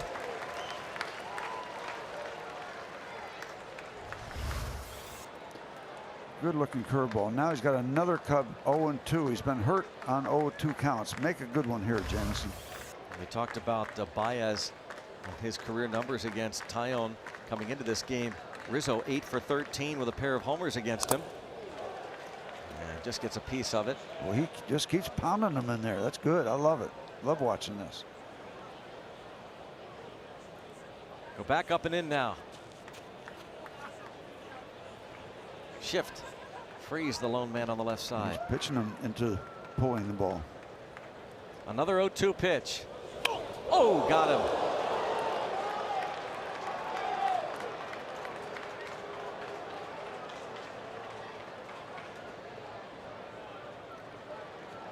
And they'll come out to check. He is a very valuable part of this. And Anthony knows full well up on the plate like that, that's going to happen. That's going to happen. It's happened 15 times now this season. Brandon Nimmo of the Mets has been hit 17 times. Right off that wrist bone. Now what is Hurdle? He's gonna challenge this. That he didn't try to get out of the way? No, that it hit the bat. Oh, you can okay. challenge that, and this will be interesting. Because the sound it made, listen. It sounded like it hit all bat. But he obviously was in some severe pain.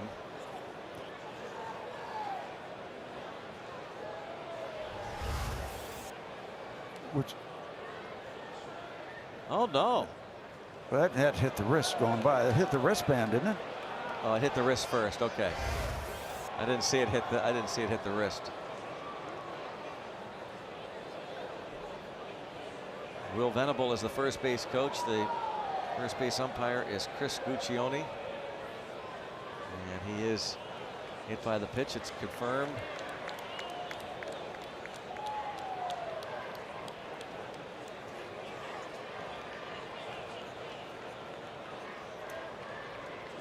Is that going to be it for Jameson? It would appear so. Yep. Santana is ready. Zobrist has been on base twice against Taillon, and he goes 6 2/3. Here comes the bullpen and Edgar Santana. Taillon leaves with a lead.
Lowe's whole team together. Bucco's bullpen since June 1st.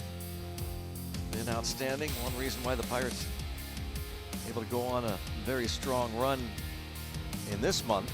But going back to June 1st, bullpen started to straighten things out. Of course, Keone Kela was added late last night. Where does he fit in that group? Ben Zobrist takes ball one from Santana.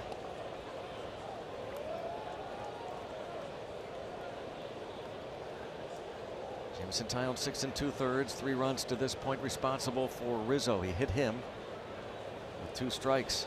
You can win it, you cannot lose it.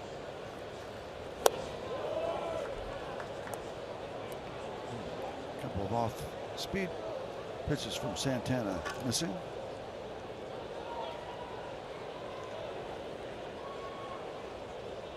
Rizzo checking that finger, the back of that hand, side of the hand.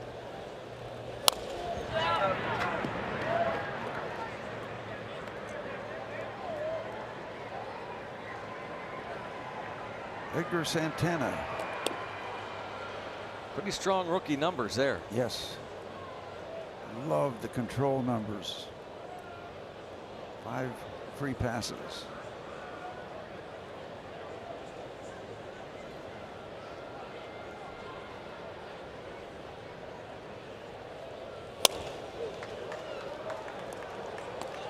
Kind of like the speed too.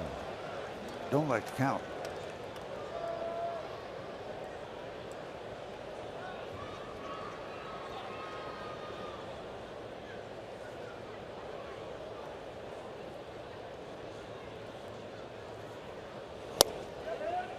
Yeah, 3-2 now. Zobrist.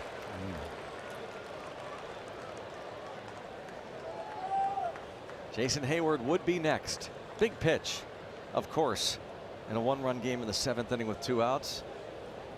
Rizzo will be off on the pitch. And he walked him. Just talking about those good control numbers.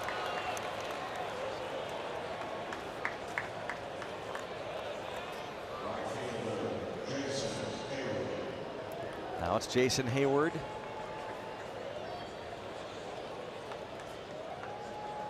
Broken bat single in the 4th. Javier Baez is on deck. He is a triple shy of the cycle. And Francisco Cervelli. Calm down the rookie. Has to throw strikes. Needs to get Hayward with Baez to follow. Have to have Baez leading off next inning. Here comes Jerry Meals.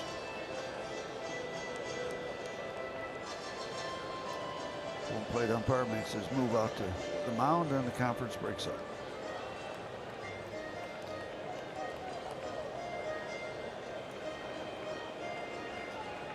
Here's Santana.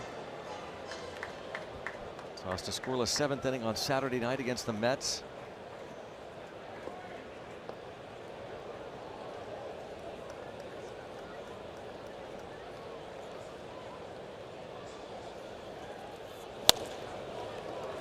Again, an important first pitch strike. Right down the middle.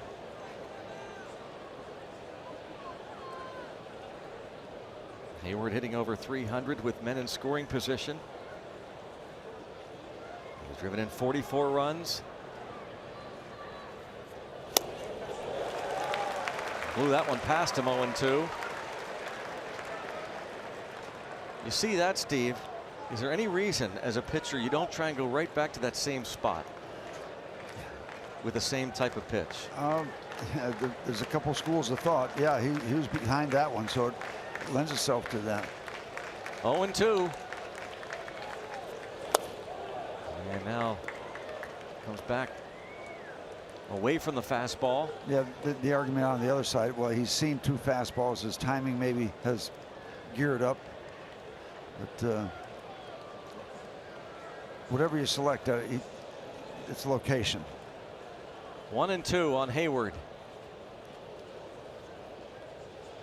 Pointing down, wants it downstairs. Couldn't get him to chase. Another decoy by Cervelli, trying to find out if maybe Hayward is peeking a little bit. Had the glove down on the ground, down and in. I don't know, maybe he wanted it there. Didn't get anywhere near where the target was, where the glove was. 2 balls, 2 strikes, 2 on, 2 outs. Pirates lead by 1 in the 7th inning. And he got him looking. Edgar Santana strikes out Hayward looking, lead intact.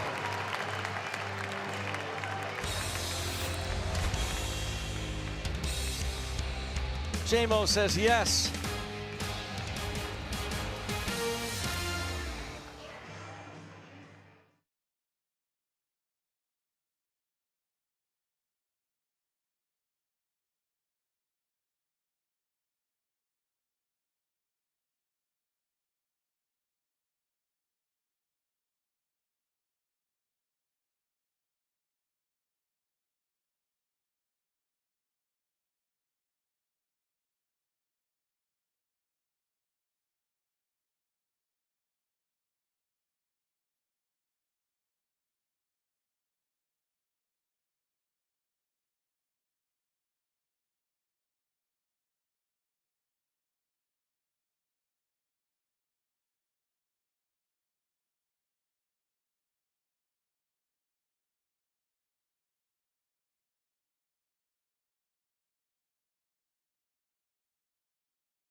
About his first meeting with Willie Stargell. To meet Hall of Famer Willie Stargell, and it could not have come at a better time for me. Pops was a rowing instructor for the Braves back then. He walked up to me and he picked up my bat. He said to me, "Son, I'll pick my teeth with bigger pieces of wood than this." He also suggested that I swing the biggest bat I could get around on 90 miles an hour. Start letting the pitcher supply all the power. He looked me dead in the eye and he said, "We'll have you hitting 30 homers in no time." I thought he was crazy, but I'll be damned if he wasn't right. I swung that heavy bat until the day I retired. How about that story from Chipper Jones when Willie was coaching in the Braves system? Yep. Chuck Tanner was let go and brought Willie down with him. And Willie spent some time in the Braves system before returning to the Pirates. And now here is Jesse Chavez facing the pinch hitter Adam Frazier.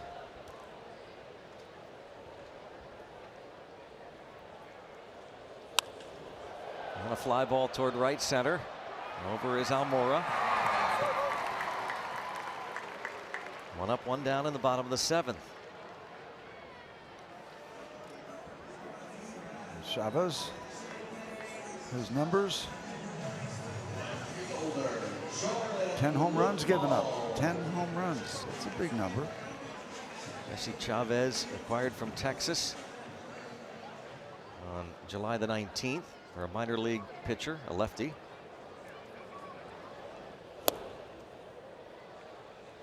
Eight innings with the Cubs with 9 punch outs. 3 shutout innings on Saturday. Chavez pitched for the Pirates 2008, 2009. And a couple of strikes quickly on Jordan Luplow.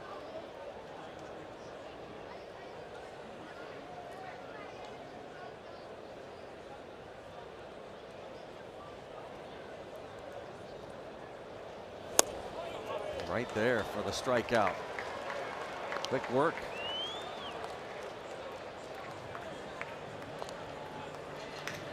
Fly out, a strikeout looking, and now Starling Marte, who is 0 for 3.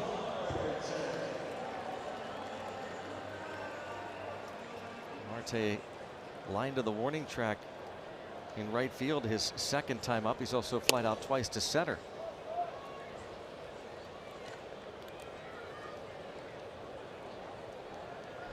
One for 11 since returning to the lineup. He's going to bounce out, and that is a quick bottom of the 7th inning. Head to the 8th. Pittsburgh up by 1.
On AT&T Sportsnet is brought to you by the Chevy Silverado and your Western PA Chevy dealers, and by Levin's, the official furniture and mattress supplier to the Pittsburgh Pirates.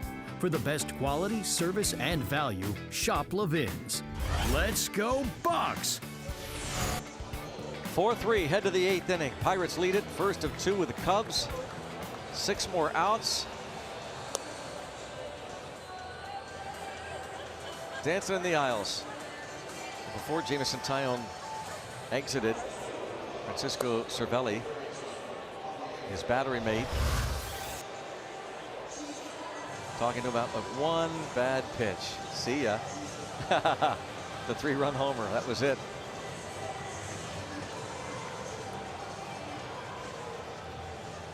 When he leaves with a lead. Turns it over to Kyle Crick.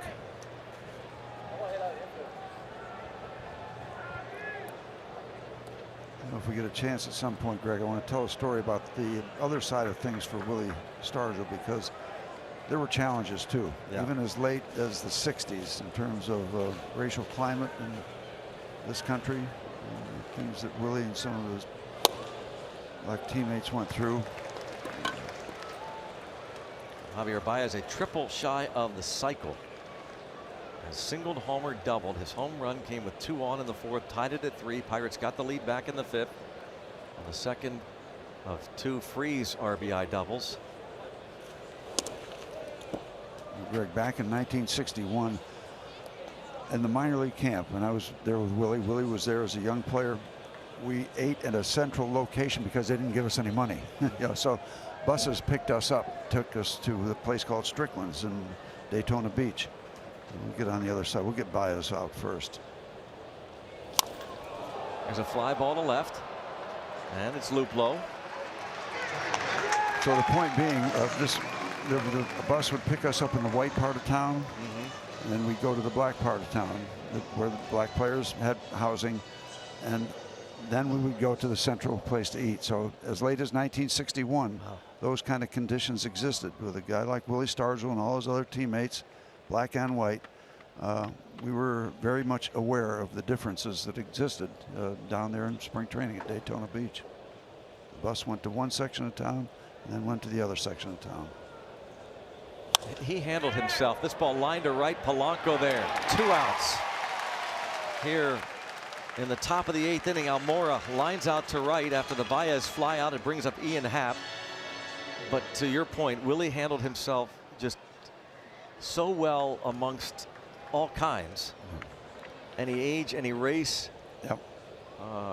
He stood out. The economic ladder didn't matter. You know, the phrase you use sometimes, he was a heck of a ball player, a better man. Yeah.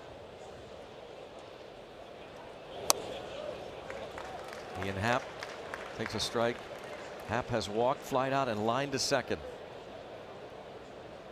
And boy, did they love him in Santiago in the Winter League down in the Dominican Republic. Those big, long home runs, that big windmill bat going. 0-2. Justin Wilson, one-time Pirate, loosens for the Cubs. Kyle Crick looking for a 1-2-3-8.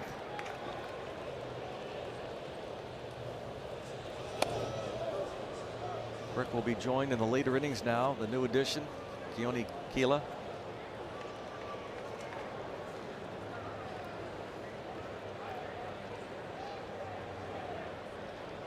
I was looking where Keela's background from. But, he's from Los Angeles. Yeah, that's right. Just trying to figure out the background of the name. Keone Keela. Kella, I guess it is. Keone Kella. We'll get it by the time he gets here. Keely Smith. 2-2.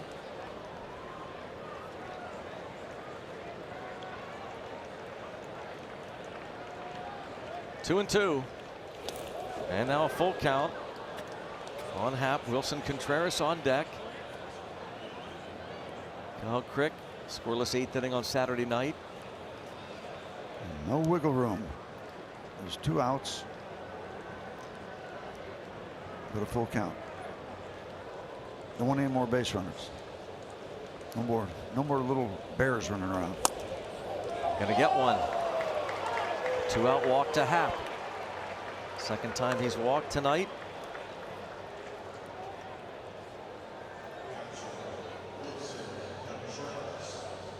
As you enjoy Miller Lite, look forward to the Hold True moment later in tonight's game.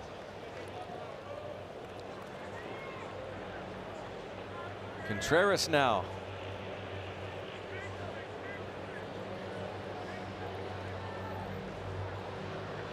Cisco Cervelli chatting with Jerry Meals maybe about that last pitch that wasn't called a strike. Here's one of the significant low choppers, huh? Man flying below the skyline. 3 helicopters right along the river. That was wild. Below the city skyline. Yeah, indeed. 1 ball, 2 strikes the count. I still hear them somewhere around.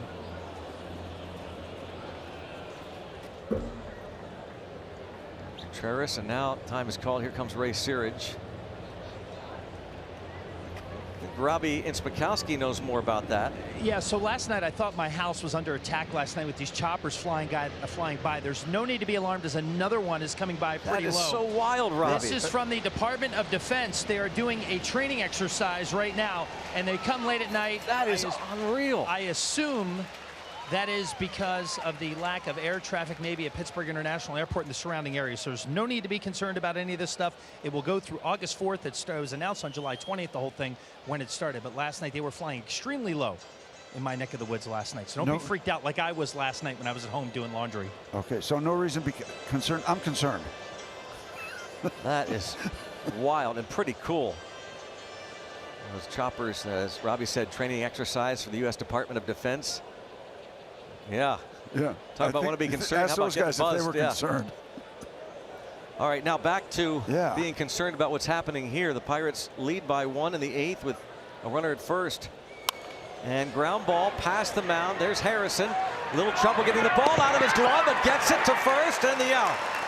Contreras retired. I'm still concerned. For the final out. Steve can take a deep breath. We'll head to the bottom of the 8th. Pirates still lead by 1. Jay Hay. They get Contreras, the stretch by Osuna.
Presented by the authority of the Pittsburgh Pirates and may not be reproduced or retransmitted in any form.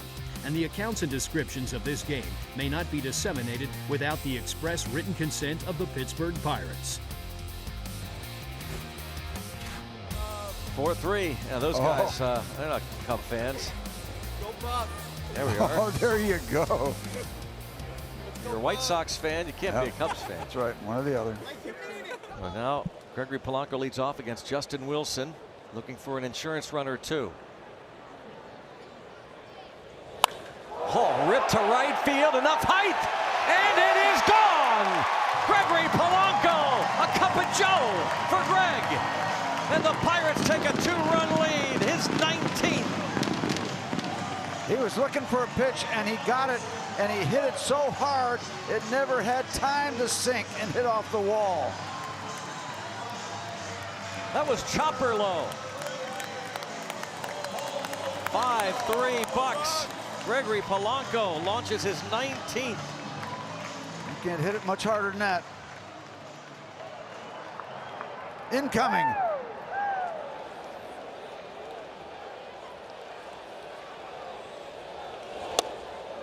Pirates take a big 2-run lead here.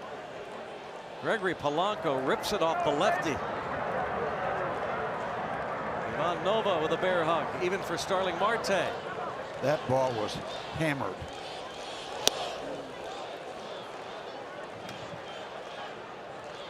Corey Dickerson.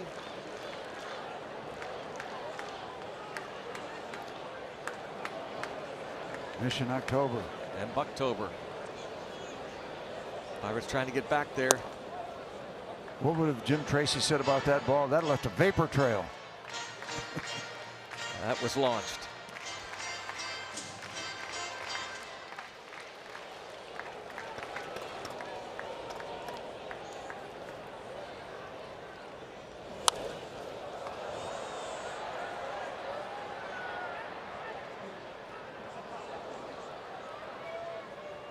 Talk about a vapor trail there, Steve. Yeah, that's the residue of that line drive. Former Pirate skipper Jim Tracy would like that. She got it just over the Clemente wall. Boy, they got out there in a hurry.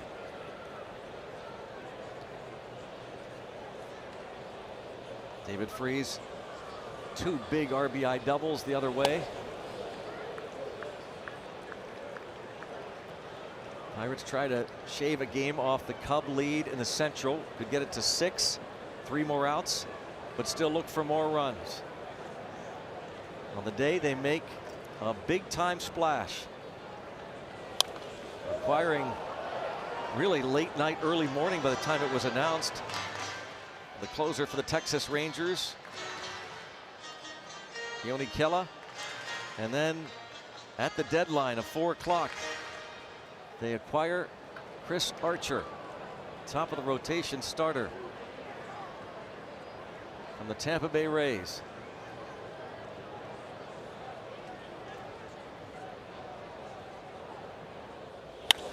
And that's hammered to center field, sending Almora back.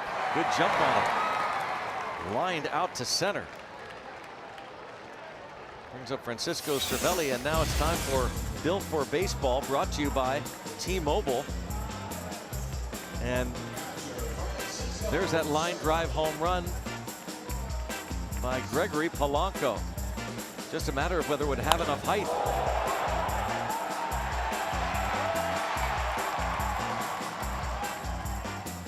Tattooed. 105 miles an hour, 354 feet. Launched over the Clemente wall. Cervelli homered in the third, tucked it inside the left field foul pole. It was a 2-run homer that gave the Pirates a 3-0 lead after Freese had doubled home Polanco. Javier Baez tied it with a 3-run homer in the 4th. And another line shot, one hopper. Justin isn't fooling anybody, but he's got a couple outs.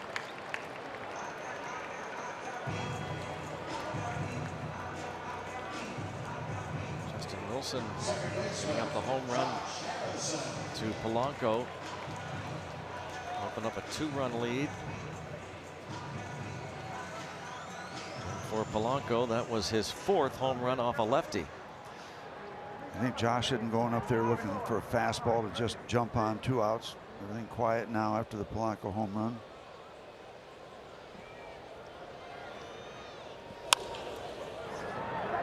Slips out of the box. He'll be retired. Justin Wilson gives up just the 2nd home run to a left-handed batter. Felipe coming on.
Up after post-game tonight, Capital Investment. A look at All-Star Week festivities with Felipe, the Pirates representative in the All-Star game and in the All-Star Futures game. Pitcher Mitch Keller and third baseman Key Brian Hayes. Capital Investment comes up tonight after post-game. Inside Pirates baseball. Here at PNC Park, the first of a 2-game series with the Cubs. Gregory Polanco just gave the Pirates a 2-run lead with that line drive home run. Jameson Taillon's game to win if Felipe can get 3 big outs. David Bodie will pinch hit for Wilson. Well, let's see if the 3 parts of the 4-headed monster bullpen that the Pirates have can put a lid on this thing. So far so good with Santana and Crick after Jameson Taillon. Bodie fouls off the 97-mile-per-hour fastball to begin this at bat. Recalled before Thursday's game, his 5th stint with the Cubs. Back up with Chris Bryant on the DL.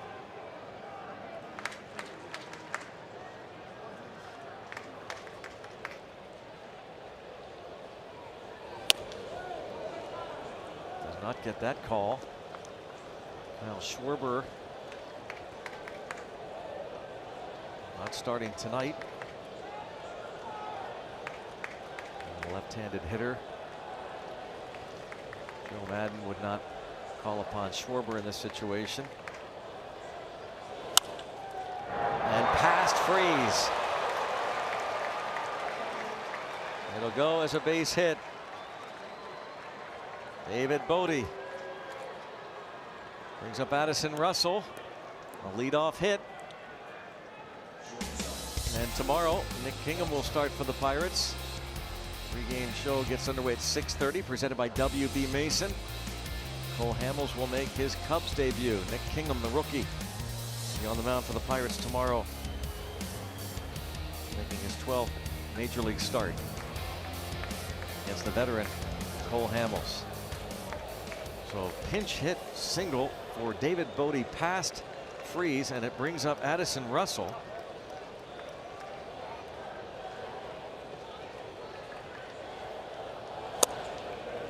First pitch strike. Very brisk, 99 miles an hour.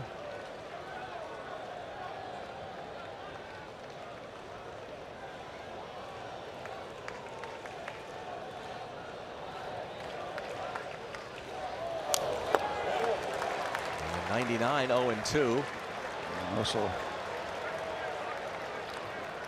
not behind it, just didn't catch up to the right contact. Big swing.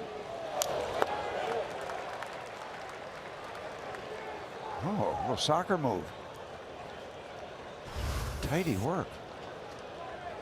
See if we can do the rest of the tidy work here in the ninth.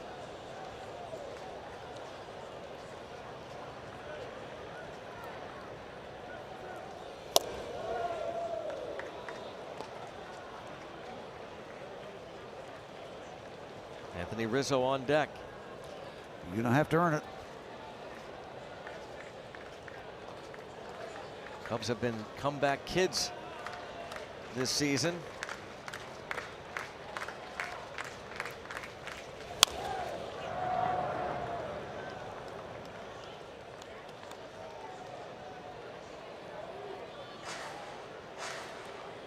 Twice they've rallied from ninth inning deficits this year.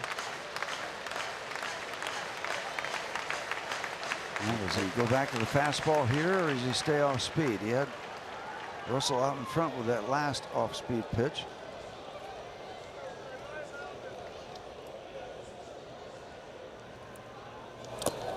Two and two.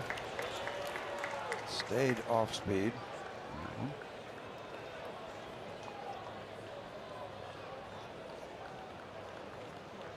David Bodie, a pinch hit single past David Freese. Just as soon not go to a 3-2 count here, because that lends itself to coming back with a fastball that a lot of people would be looking for.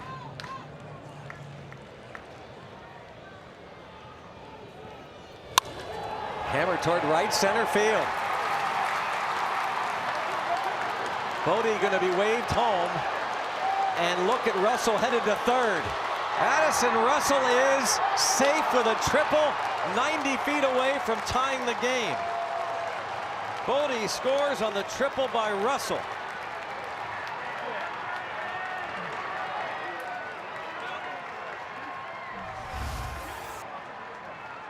And this is what you call answering very quickly. That ball right down Broadway. Russell did have a really good swing on that ball that bounced all the way back off the bricks and then back out to Vasquez, so he had him timed up pretty good. Took advantage of that ball right in the middle. They are going to look at it again. Umpire review.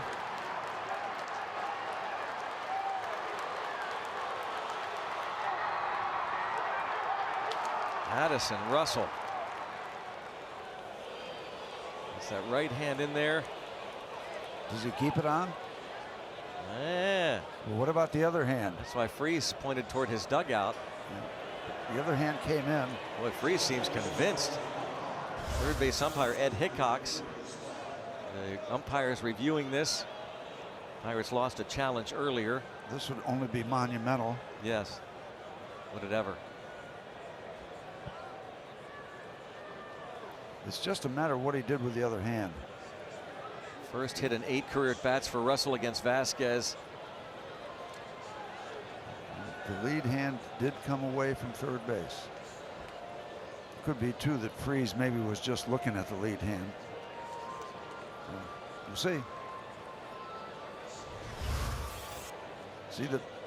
see. Watch the backhand if you can. The left hand. Is that? Yeah. His tag there. Is his body completely off? It looks like it there, but I don't know what they're looking at in New York. He is out. Oh my word! That is gigantic. Russell is out at third base. Huh. As Steve said, only monumental. Give him credit for a double, and he's erased.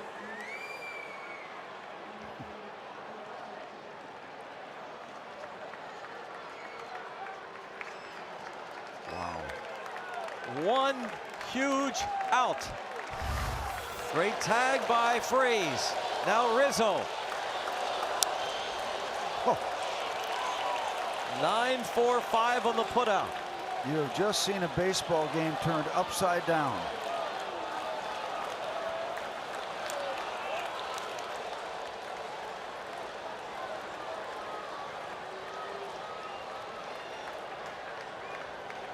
Rizzo. Strike.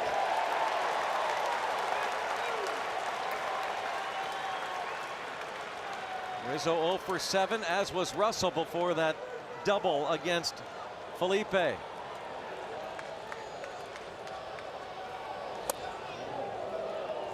1-2 on Anthony Rizzo. 2 outs to get now.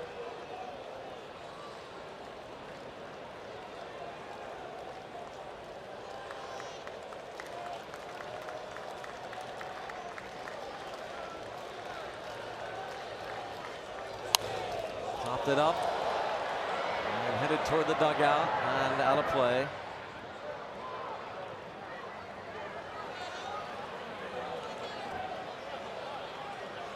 Rizzo, a tough man to strike out. Tyone tonight with only 2 strikeouts. One of was that high inside fastball that he got Rizzo on. Rizzo's the 6th toughest batter to fan in the National League. The 2nd toughest is Jason Hayward. Russell gets credit for an RBI double. 9-4-5. A risky play at third. First out of the inning. Another pop up and again out of play. And once again, somebody burned by a slide past a base.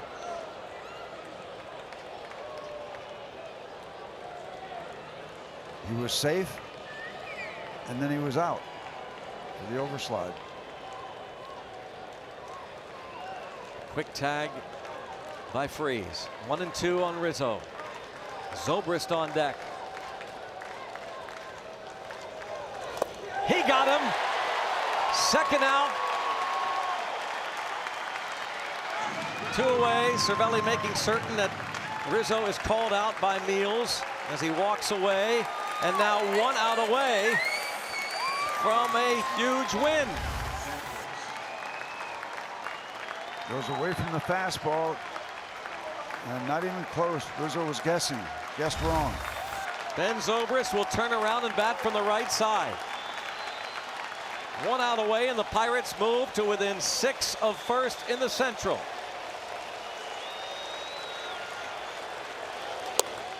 All 1. Zobrist 2 for, well, let's check that out now. Double check the numbers against Vasquez. 2 for 9 with a home run in the past against Felipe. 1-1 for Vasquez. This would be save number 24, which would match Brad Hand. Well, the Padres no longer, now with the Indians, for 3rd in the league. And another strike. And the off-speed pitch. That opens up the door for a lot of choices for Felipe. Almost 19,000 here. We expect many more tomorrow. 1-2. Just gets a piece of it. Stayed off speed. Still has the fastball in his back pocket if he wants to use it. So tough when you throw that hard. Trying to be a hitter against that, knowing you got a fastball that might be coming. Another 1-2 pitch from Vasquez to first. Osuna raised the Jolly Roger. It's up, it's raised, and the Pirates are within 6. Felipe gets saved 24. Good stuff. All the way around the Polanco homer, a big insurance run, and Freeze drove in a pair. with two out doubles. And what a little message to send to the Cubbies. Yeah, we're here, we're lurking, and we're going to take this win into another one and see if we can do another notch closer. Satisfying win. Good start by Tyone. Stumbled one inning, made one big mistake, but then came back, and that big-time bullpen got it done again. 24 for Felipe. Tyone is 8-8. The Pirates have won 14 of their last 17. Cervelli's home run. I think there's a lot to discuss. Let's go out to Rob and Michael. Greg and Steve, thanks very much. The Jolly Roger has been raised, and there's plenty to discuss, some of which we'll be discussing with Greg and Steve as we continue on here on Pirates postgame. And what a nice victory for the Pirates. Look, they sent a message to their fans, to the team, by making a couple of huge trades, which we're going to be talking about in the postgame show. Then the players back it up, 16-4 now in their last 20. Yeah, what a statement they just made today against an ace on the mound in Lester, coming out, Tyone showing out the first 3 innings, only really making one mistake in the middle of the lineup, just doing damage all night long. What a statement game that was. Way to start the homestand for this series and this homestand. Francisco Cervelli continues to add on to his career high of homers. Also behind the plate tonight doing yeoman's work. He's with Robbie Inspikowski. Yeah, Francisco Cervelli, Rob, with a huge night tonight for the Bucks. A big home run. David Freese added a couple RBI doubles. Polanco goes yard as well, and the Buccos win on deadline day over the Chicago Cubs. First of all, the guys a second ago, Francisco, were talking about Jameson Tyone. How do you overcome that rough 4th inning and go deep into the 7th? Well, it was amazing today. You only make one mistake. It was a home run. We're facing one of the best players in baseball, so we give credit to him. But this guy was amazing today. How would you describe the spirits in the clubhouse this afternoon? It's been since spring training. I told you guys, we don't come here to lose. We're here for real. 16 out of the last 20. Pirate wins. Why? Because we're good. We're good. It's that simple, right? It's simple. We're good, and we are a family, and we want it like you guys, so be ready for this. When you look at what Neil Huntington, Pirates front office, did today, they added a guy for the back end of the bullpen and a top of the rotation starter in Chris Archer. What does that say about the confidence they have in this offense, knowing, hey, if we can boost the rotation a little bit, we're going to shorten ball games and win a lot of ball games? Well, we show them that we come here to win, and we want to win the World Series. So they got a job to do. They did it well, and then let's keep rolling. As always, can you say goodnight to everybody for us? Good night for everyone. There you go. No better guy to wish everyone a good night, Rob, than Francisco Cervelli after a Buccos win. Robbie, thank you. That was tremendous. Absolutely outstanding. I mean, holy mackerel. Yeah, couldn't have said it better. Wow. Good stuff from Francisco Cervelli, not only with the mic in front of him, but with the bat in his hands. Our Miller Lite Hold True moment is Francisco Cervelli, and particularly that 2-run homer, his 10th of the season, to make sure that a little inning turned into a big inning.